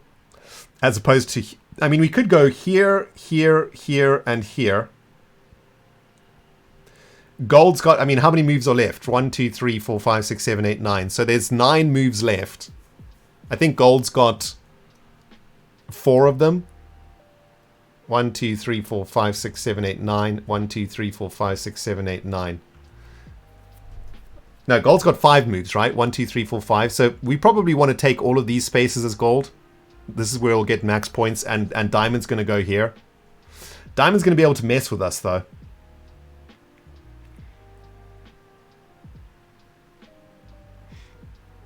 Oh, I see what we can do here. We can surround this bed too while going for this crystal. Let's go here.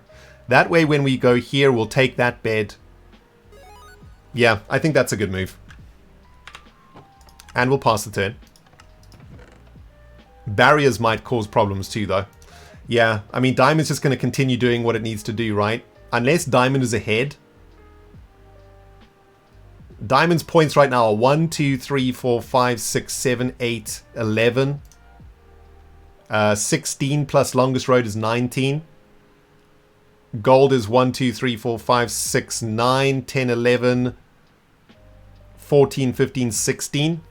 So actually it's probably better for diamond to come and mess this up, right?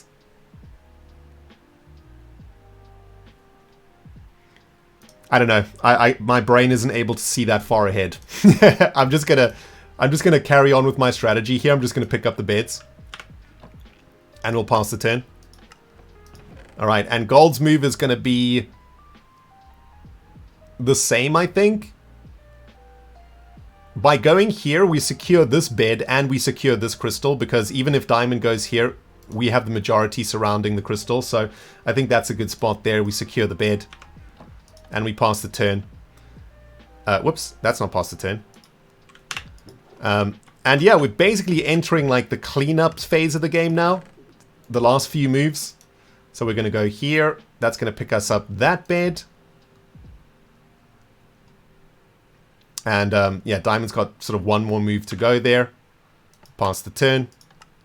Gold's going to go.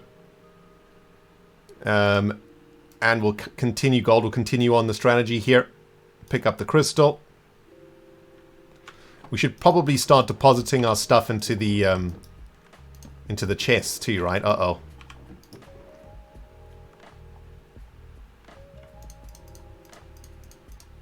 Just gonna put gold stuff in here for now. Whoops, whose turn is it? I think gold just went, right? Alright, so we'll pass the turn. Diamond's turn to go. We're going to secure that top position. Get the bed out of that. Pass the turn. Gold's turn to go. And pretty much, I think this is probably a good position here. Yeah, this is just final cleanup, right? That gets us 2 points for that one. Not bad. We pass the turn. Diamond's turn to go. Actually, Diamond gets a good turn here because we neutralize this bed. So Gold's not going to get the bed. We pass the turn. And there's one more move in the game, which is top right, and that doesn't do anything. Alright, final check of the game. We check the board to see if any of the pieces have been surrounded. This piece is surrounded by majority diamond. This piece is surrounded by majority gold. This piece is surrounded by majority gold. Now, you guys will note that in the last few moves of the game, these pieces were added to the board, right? So gold has actually got a couple of bonus points here. Just out of sheer luck, right? These are, there's 2 totems in each dropper, so there's 4 totems per player. And these get added at random points in the game. But it looks like gold might be pulling it back here. Because gold, wow, gold got like so many bonus surrounds at the end. Amazing. And this one goes to diamond. This is actually going to be pretty close, I think. This bed is neutralized, so nobody gets that one. And yeah, we need to figure out longest road too. And we need to get the final points in here. That's for gold.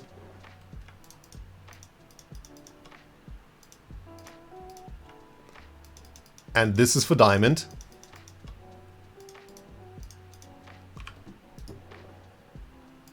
This is gonna this is gonna be pretty close. I think it's gonna come down to longest road points. Although, wow, gold got basically all of the totems. Jeez. That's huge bonus points for gold. Okay, let's figure out who's got longest road. I think longest road goes to diamond. 1, 2, 3, 4, 5, 6, 7. I think that's the longest road. Or 1, 2, 3, 4, 5, 6, 7, 8. Yeah, okay, so 8 for diamond. And then longest road for gold. It's probably 1, 2, 3, 4, 5, 6, 7, 8, 9, 10. Oh my goodness. Didn't even see that coming. Wow, gold snuck the longest road?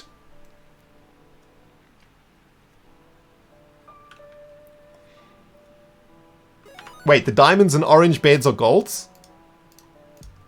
Really? Oh, did I mess that up? I might have messed that up.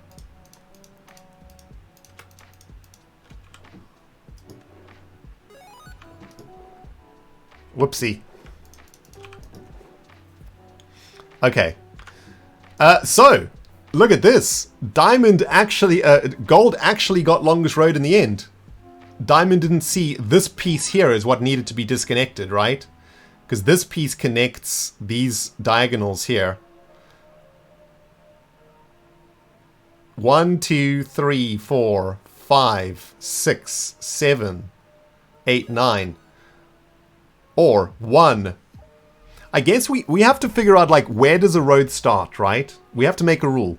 Okay, I think we're going to make a rule here. A road has to start on an edge. So you can't start a road in the middle somewhere, right? Because then you can go, like, then you can do, like, I start my road here. 1, 2, 3, 4, 5, 6, 7, you know. A road starts on the edge of the board. So we're going to start our road here. 1, 2, 3, 4, 5, 6, 7, 8. Or 1, 2, 3, 4, 5, 6, 7, 8, 9. There we go. Okay, so that's 9 for gold. Longest road for diamond. 1, 2, 3, 4, 5, 6, 7, 8. Yeah, gold took longest road. Amazingly. 1, 2, 3, 4, 5, 6, 7, 8, 9. No. Hold on. There's a 9. 1, 2, 3, 4, 5, 6, 7, 8, 9. Okay, so they both got longest road. So 5 points to each. Blue has 10? Where? 1, 2, 3, 4, 5, 6, 7, 8, 9. Right? Yeah, the rules do need a bit of tweaking for sure. Gold road starts bottom right. 1, 2, 3, 4, 5, 6, 7, 8, 9. With the bridge. 1, 2, 3, 4, 5, 6, 7, 8, 9, 10, 11. Oh, wow. Okay, so Diamond did get longest road, right? 1, 2, 3, 4, 5, 6, 7, 8, 9, 10, 11. Okay, there we go. We got there. We got there in the end. So Diamond got longest road. 5 points for that. I still want to maybe tweak the numbers too, you know, like the scoring. At the moment, I've just gone for very generic stuff, like the bonus points are 3, the longest road is 5, the beds are 1. All right, so let's tally it up. 1, 2, 3, 4, 5, 6, 7, 8, 9, 10, 11, 12. Oh, wait. 9 beds, 12, 15, 18, 23 for Diamond. And Gold got, wow, probably a lot more. 1, 2, 3, 4, 5, 6, 7, 8, 9. Wait. 1, 2, 3, 4, 5, 6, 7, 8, 9, 10, 11, 12, 13, 14, 19, 22, 25, 28, 31, 34, 35, 38. Okay, so yeah, Gold absolutely dominated. But obviously I was playing myself, right? So probably didn't play optimally for both. Chat wins. Congratulations, chat. This part is more complicated than the actual game. Yeah. So that's the game. And of course there is, like, you know, a little bit of work you have to do to reset it. Which, like I said earlier, you know, in chess you have to reset the game, right? Chess doesn't magically reset itself. And I don't think it's that difficult to reset this game, actually. You know, you just have to, like, clear the board.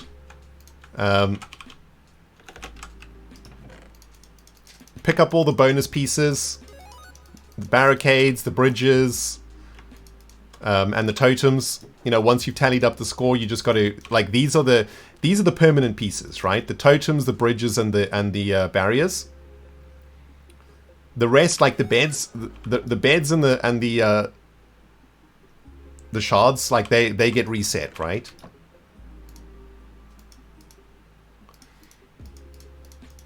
So to reset the game, we just do this, right? It doesn't really take too long, I would say. Like, it's not the end of the world. I also think, like, the number of bonus points and bridges, I've gotten to a nice sweet spot. I think, like, it's pretty sweet. I think the way that we add variance in this game is with the pass the turn tokens. Because you can imagine, like, maybe there's like I saw somebody say TNT, right?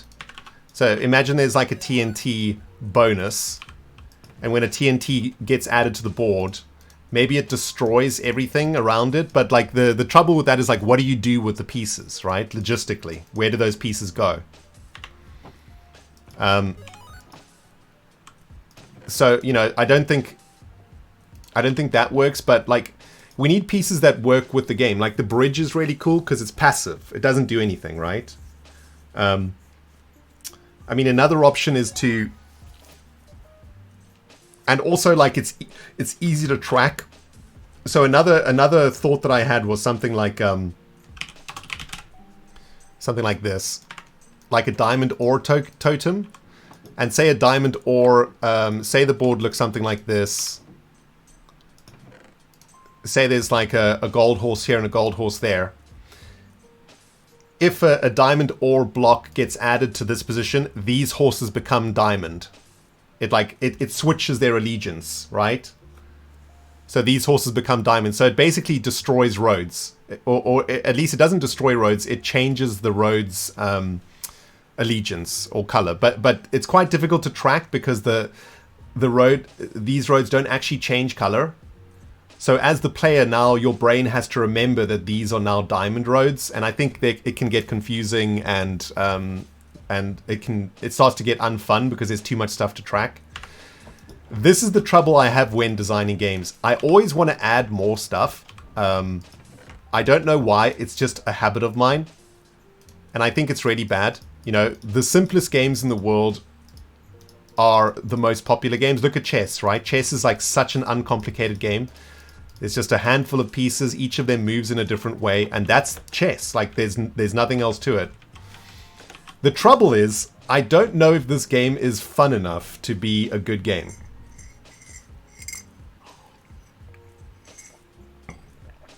You know, chess is like...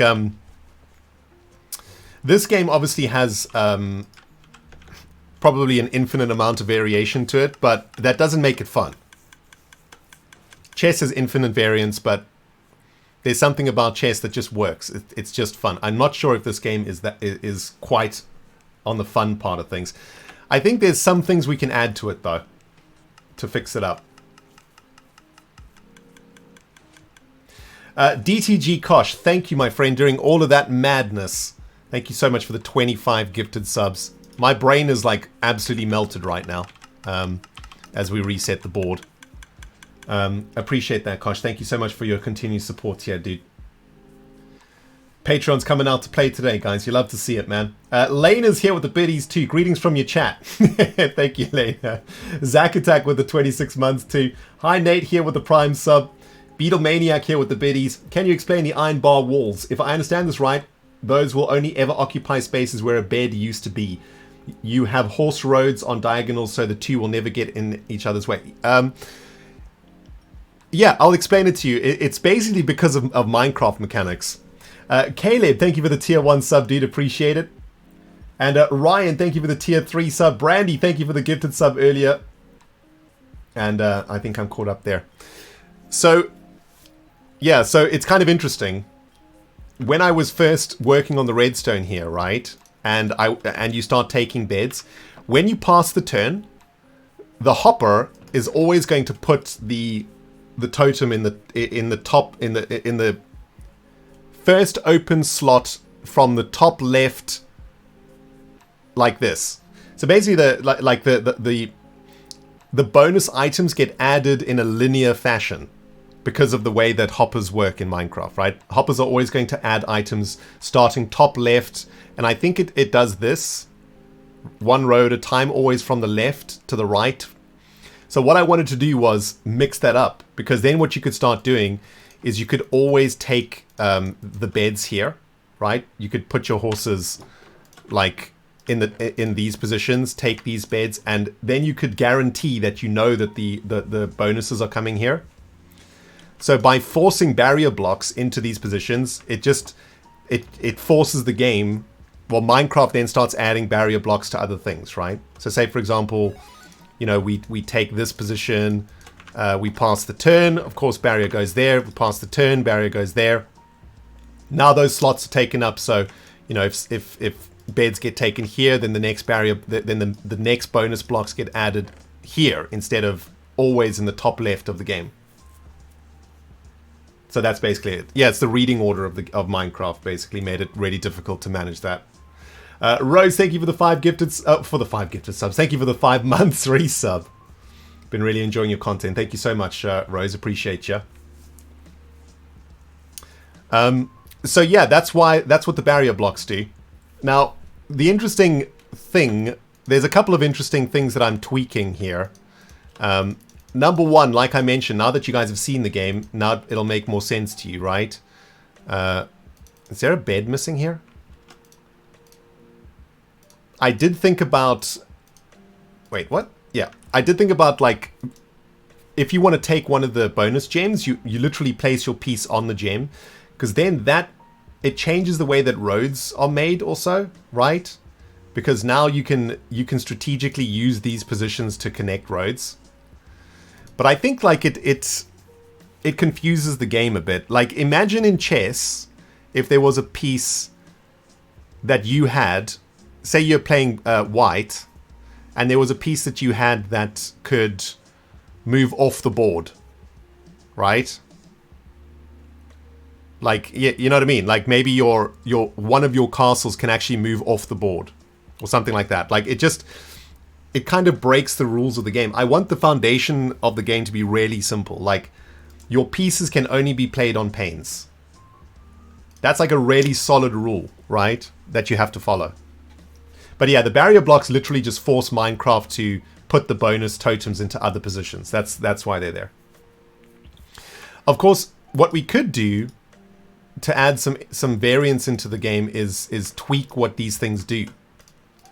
So these barrier blocks, for example, could do stuff. Unfortunately, we don't have other textures in the game, right? But you could have, you know what we could use? We could use doors, right? Instead of iron panes, because doors don't stack either, they don't stack with each other, which is good. And there's quite a few door variations. So, you know, maybe like an iron door, you can't go, you can't, yeah, you could do something like this, right? So iron doors cannot be passed through. So for example, I can't place my next piece here. Or I wouldn't be able to place my next piece there. Like you can't travel through the iron door, but you can travel through a wooden door, right? See what I mean?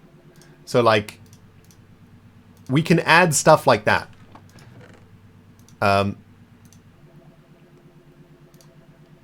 To add variance into the game. The thing is, like, we don't want to add too much variance too quickly. Like, when you're designing a game, you got to make sure the game is fun before you add variance to it, right? You got to make sure the base foundation of the game is good.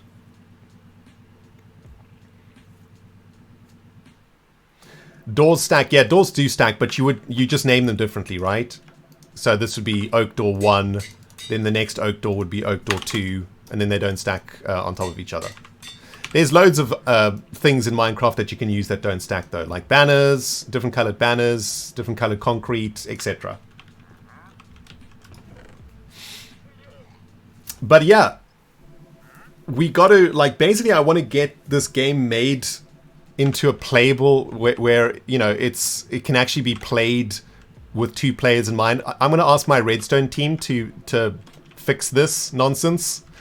This is basically like, imagine you created a board game and you drew a super rough sketch onto the back of an envelope, and then you gave it to an actual game designer to make. Like, that's what I'm doing here, right? This is the rough sketch on an envelope.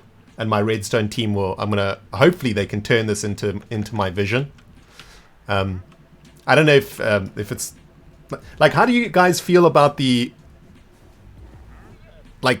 mean, do you understand the game?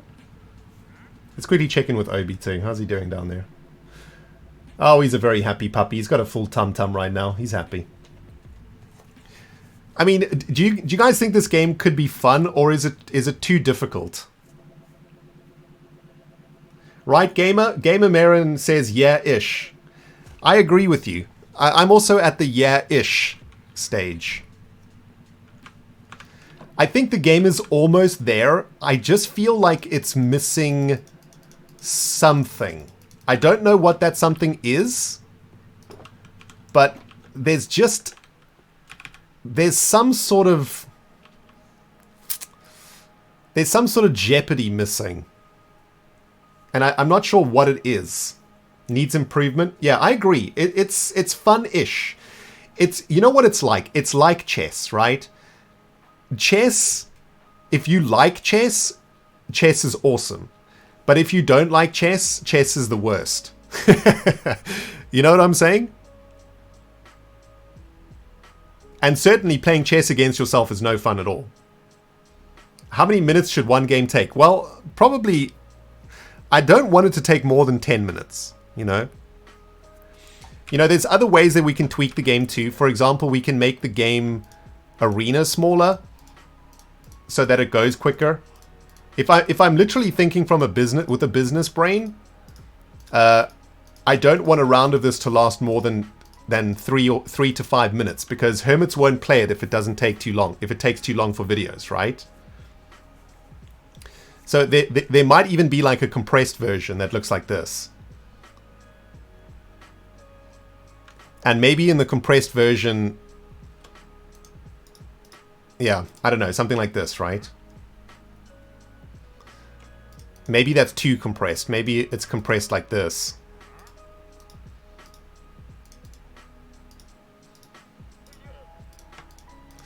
But I just feel like there's just something missing. So let me try explain this. So in chess, let's take chess for example. The queen, the piece, the queen, is an exceptionally enjoyable piece to use. When you use your queen, you get this kick, right? Like something hits you inside. It's so awesome. It's such a great feeling when you use the queen. Another example in Uno, when you get that that mega card or whatever it is, you know, like the jack or whatever, oh, not the jack, the joker card, it feels amazing. In normal playing cards, when you get the joker, you get this kick, right? Really successful games, they have these moments of joy.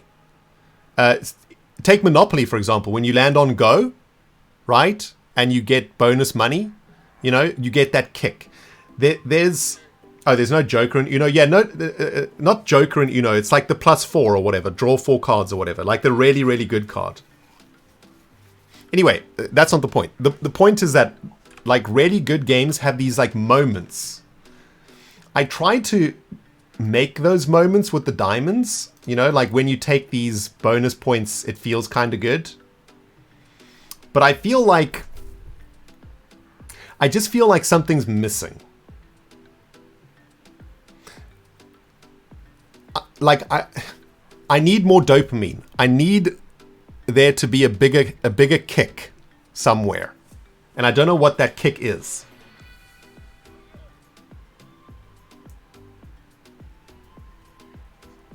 I don't know what that kick is. I feel like the kick is, you know, because basically what we're doing is we're sort of building an army, or we're building a kingdom or something, right? Like I kind of see the beds as kingdoms. So don't look at them as beds.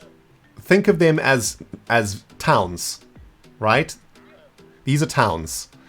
And what I'm doing in the game is I'm connecting the towns via my army, right? So like my horses are like, you know, my knights are connecting the towns. And I think there's something here. Like, how do we make this connection more? This is where it's at, dudes. This is where the dopamine needs to be. Like, what happens when these towns are collected, right? Maybe I want to feel really good when I connect my towns. Maybe there's another piece in the game. Whoopsie. Maybe there's another piece in the game. Wait a minute. Maybe we can simplify this. Instead...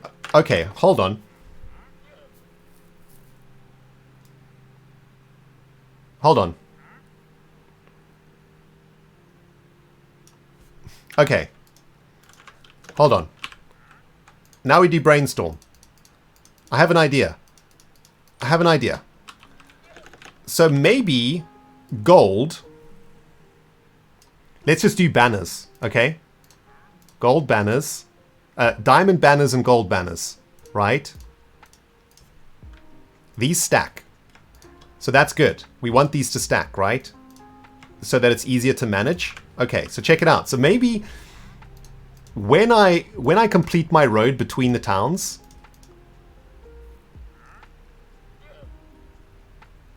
we take the beds out, but we replace them with our banners, right? What this does, though, is it completely removes this system out of the game, because then there will no longer be open spots on the board.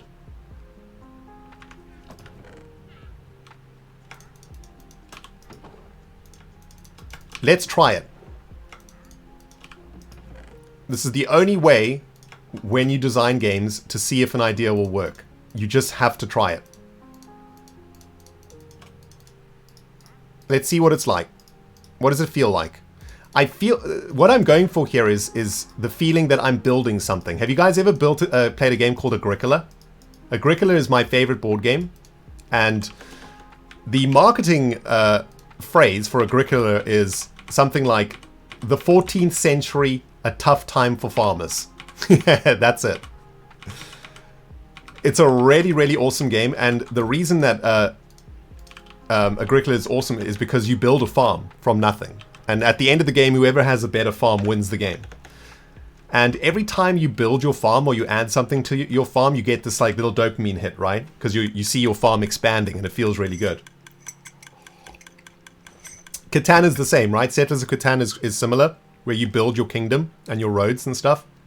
It just feels really good. I think that's what this game is lacking. We need to build something. We need to feel like we're building something. Wait a minute. Is there nothing in here? Uh-oh.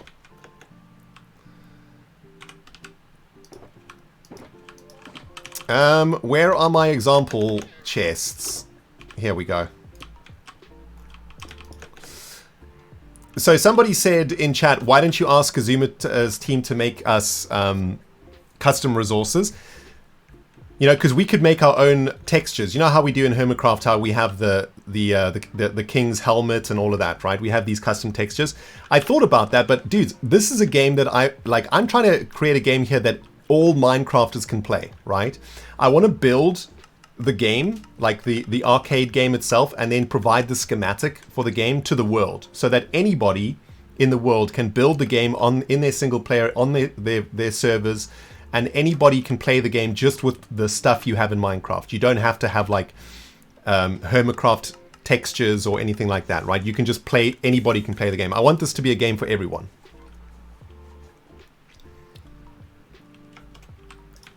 And let's make the board. Okay, so let's try something different here, right? This is going to simplify the game immensely. Diamond's going to start, right?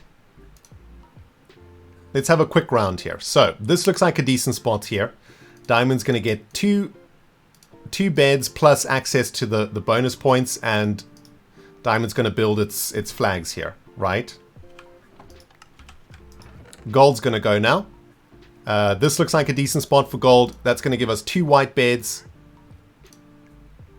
And gold's going to put its flags up here. There's no turn passing now, of course, because this is the game in its totality.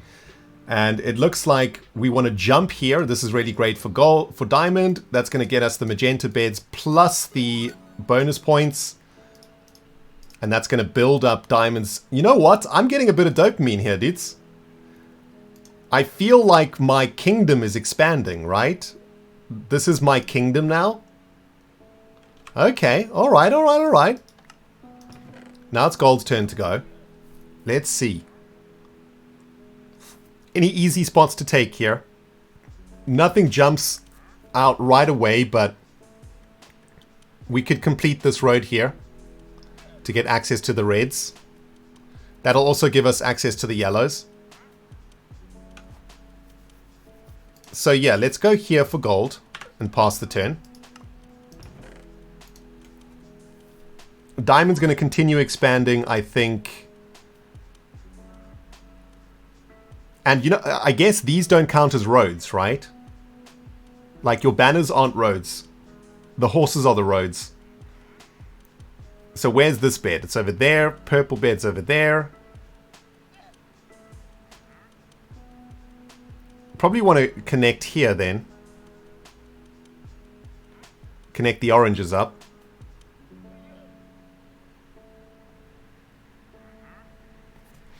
Let's not think too much on this. Let's just play and try to figure it out one step at a time. Alright, we'll go there. That's not going to achieve anything, but we can take the bonus points next move. Alright, gold's turn to go. And I think we had a plan, but I've forgotten what it is now. Oh yeah, we were going to connect the reds, right? So reds get connected. Gold gets some more banners. Diamond's turn to go. And is Diamond going to continue the plan here? We were going up in this direction to try secure the oranges. and the purples. So yeah, diamond's going to go here, attacking the orange. So now gold's got a decision. Gold can take the orange away from diamond. And that's probably a good move, actually. Dude, I hate you. I hate you so much. I am trying to concentrate. I wish you could disable these things in creative, guys. There's got to be a way, right, to disable these stupid traders in creative. They drive me insane. It's breaking my concentration. Right, it's gold's move, right? Gold can also go this way to get the greens. I think we're going to do that. Not concentrating too much here, I'm just playing. Playing rather loosely. Alright, diamond's going to go here. That's going to neutralize this bed, so nobody gets it. Well, diamond neutralizes it from gold, but can actually get it now by connecting. So that's pretty good. And gold's going to continue here. Gold actually got this bed also, right?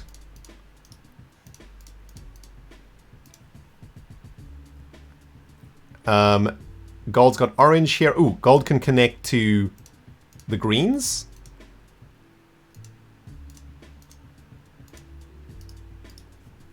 Nice. Diamond can go now. Diamond's continuing on the plan of connecting the oranges.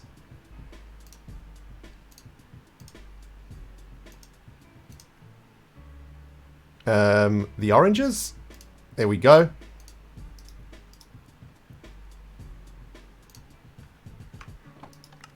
Gold can go now. Gold's touching yellow, pink, lime. Nowhere near those, though. That's all on the other side. So I guess... And I don't know if... Yeah, gold can't get through here. See, now we don't have bridges either. So I guess gold's going to secure this pink bed. Yeah, we don't have bridges now. So we kind of remove some of the variance from the game. But it definitely simplifies it, right?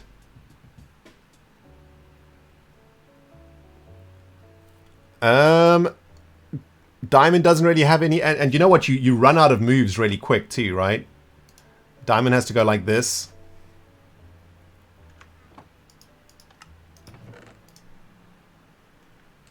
I mean, what can gold do here now? Gold, we can't get to the other side because the blue kingdom has taken over. Yeah. It feels like this form of the game like runs out of juice pretty quickly, you know? It's definitely simpler. But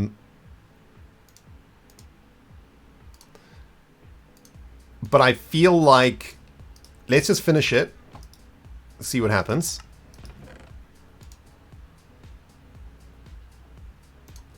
That's a good move for Diamond there. Getting 2 beds from 1 horse.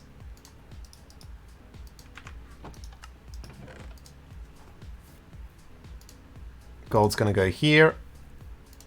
Get this one. There's also like more clicking you have to do now.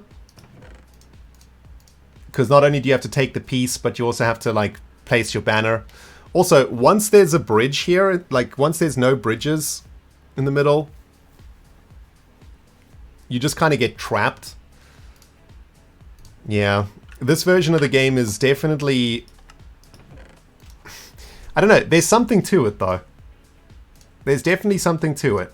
I think maybe there's a fusion of the two. Somewhere in the middle. Because now it's like, now it's super linear, right? Now the players can't actually interact with each other anymore. There's very little player interaction in this version.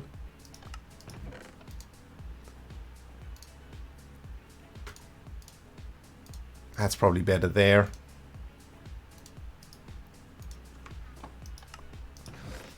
I think like the longest road strategies, like all of that sort of disappears a little bit.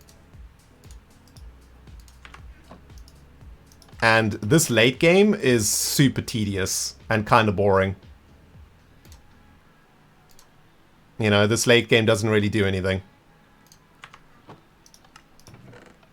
At this point, it's just like clean up. But I gotta say, I did get some satisfaction placing the banners. So that's a takeaway from this run. Like, there's definitely satisfaction placing your banners, because you kind of feel like you're building a kingdom, right? That's what it feels like to me. And I like the feeling. Like, it feels kind of cool. So we literally have built a kingdom here, right? Look at that. It ended up being like the Diamond Kingdom and the Yellow Kingdom ended up... Interesting how it split the board too, right? Yeah, Santa says the color takeover is satisfying. Definitely, like seeing your colors like start to take over the board. That is satisfying for sure. But there's very little strategy in this though. Very little strategy. Well, I think the game that we're trying to make is a combination of these two variants that we've tried. It's in there somewhere. Briggs, my dude, hey! Nice to see you, Briggs. Hope you're doing well, my friend. Thank you very much for the Prime sub, man. And Geod is here with the Prime sub too. Manager Karen's here with the 9 months in a row. So happy to catch you live today. I have no idea what you're talking about. But I'll catch on eventually. Star with the biddies. Randy, you may need a Zoomer's Vanilla Tweaks team to make special server resource packs. Yeah, we spoke about that. Rose the Bookworm, thank you for the 5 months. And Kosh, thanks again for the 25 gifteds, man. Insane. Dudes, you almost sent us over 900 subscribers today, man. That's insane, guys. Thank you so very much, everybody. Right, Jev's here with a 36 months, sub for 3 years now, and been a viewer for many more. Thanks for the years of entertainment. Wow, right. Thank you so much, dude. Yeah, I mean, what can I say, man? You've been around for ages, and I can't believe you're still here. I love your face, dude. Thank you. Yofel's here with a brand new Prime sub too. Thank you, my friend. Thank you guys so much, man.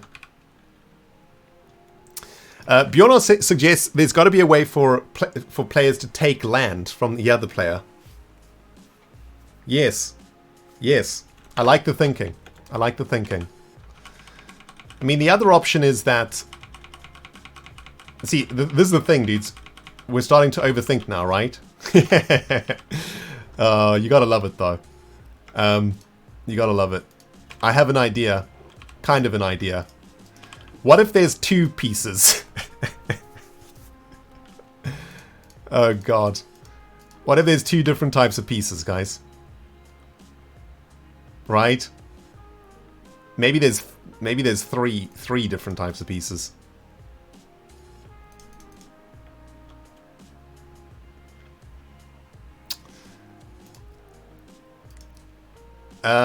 Maybe there's roads and there's roads and attacks, right?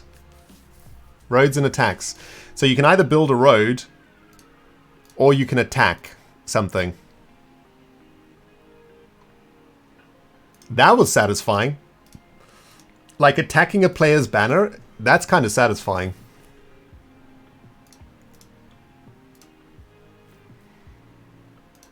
Right? And I mean, the way that you variate it is through the dispensing system. So,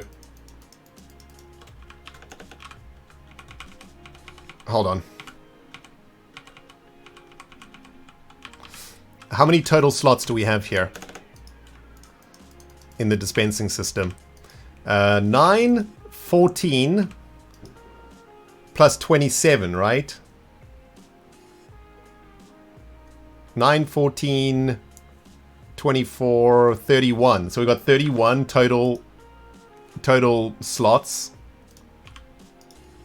You know, so, well, no, this wouldn't work because the hopper doesn't... You would have to have a randomizer for each player dispenser, which isn't the end of the world, but then the game starts to get really complicated. What I was thinking is, like, you either get a horse or an attack, right? It's like 50-50. Well, it won't be 50-50. Like, when you take your turn, you could get a horse or you could get an attack, right? You could get a infrastructure or you could get a attack.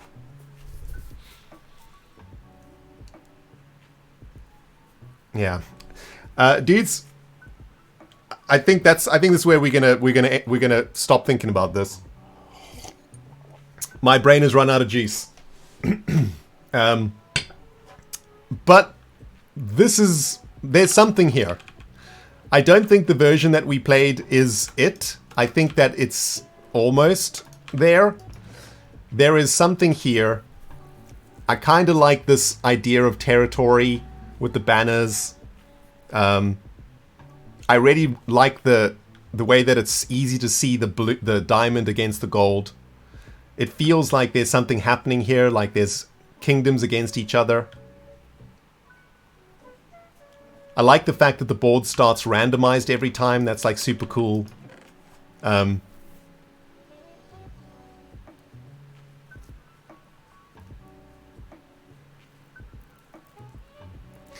But there's probably like, man, there's so many different variations that you can make for this. Like, already I'm thinking like, are we even using beds? Why don't we just use...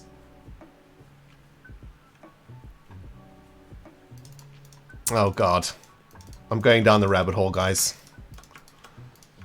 Oh, God. Why we do this to ourselves? Why we do this to ourselves? Oh, man. Hold on.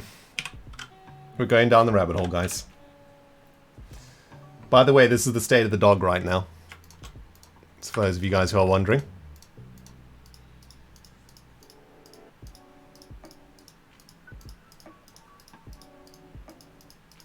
Full stretchies. Big stretchies.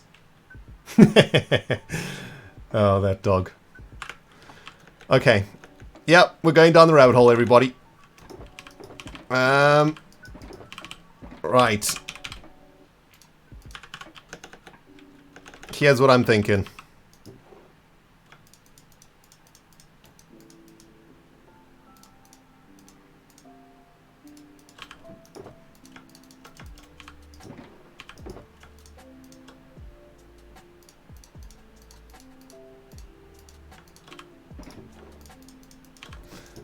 Here's what I'm thinking.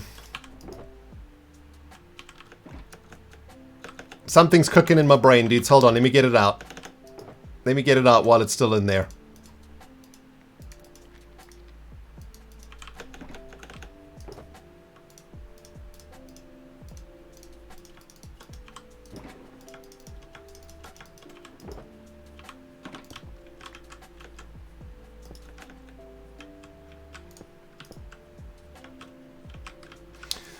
So, what if it's like this instead? Oh, I shouldn't be doing this when I've been streaming for 2 hours. This is no good. I can't stop thinking about it though. This is my problem, dudes. I get so obsessed with stuff like this. Okay, so we're gonna fill the board in a different way. Instead of filling the board with beds, we're gonna fill the board with armies, right? These horses are our armies.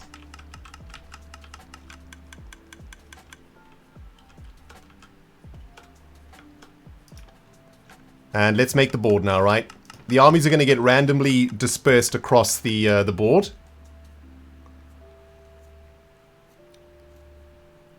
And now things are interesting.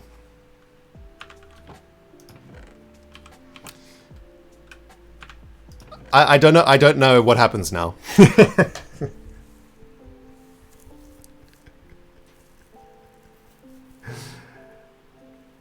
Anabomb Banana, I feel you, baby. It's so hot right now. My brain is actually starting to turn off. You know, the interesting thing is that in England, the hottest time of the day is between 5 and 7 p.m., which doesn't make any sense.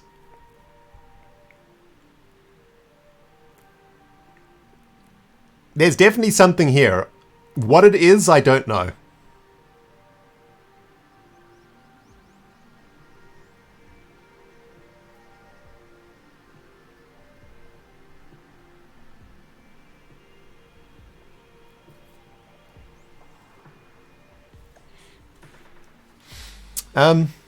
Is it chess?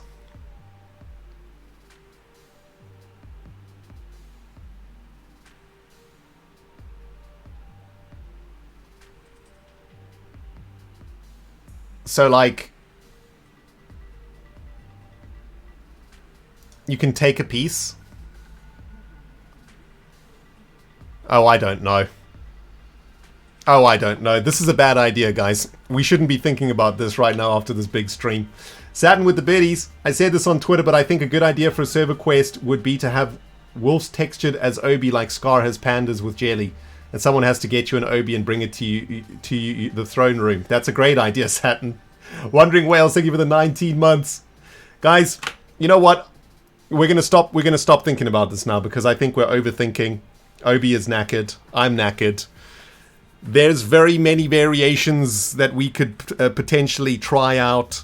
I kind of like the idea of connecting villages together but via roads. That's the system I think I want to stick with. There is something here. I don't know what it is. It's a completely different game. This isn't the game I was thinking of, but there's another game in here potentially. There's too many options. For now, I think we're going to call it, guys. Thank you so very much for coming out to the stream. I'm so glad we got it working, and we're not in PowerPoint anymore, so that's awesome. And thank you for spending an hour with me on a creative server, looking inside of my brain for a bit. Hope it didn't hurt too much. But yeah, that was great, guys. Thank you for coming. Insane support as always from everybody. Thank you, everybody, for the support. Really appreciate it, man. Big shout out to the mods. Thanks for looking after the stream for me today, guys. Guys, thank you for getting me up to almost 900 subs today, man. Really crazy. Very generous of you all. Thank you, thank you. Yeah, I guess I'll carry on working on Good Night, and I'll show you guys next stream. We'll try get another stream in on Saturday. We did 2 streams last week. We're trying to do 3 streams a week. Let's see if we can do it this week. So maybe see you guys on Saturday. I'm going to go for a rest. Guys, thank you so very much for watching. Rendog signing out. We'll smell you all a bit later, my friends. Look after yourselves and each other. And we speak to you again real soon. Okay, guys? Thank you, guys.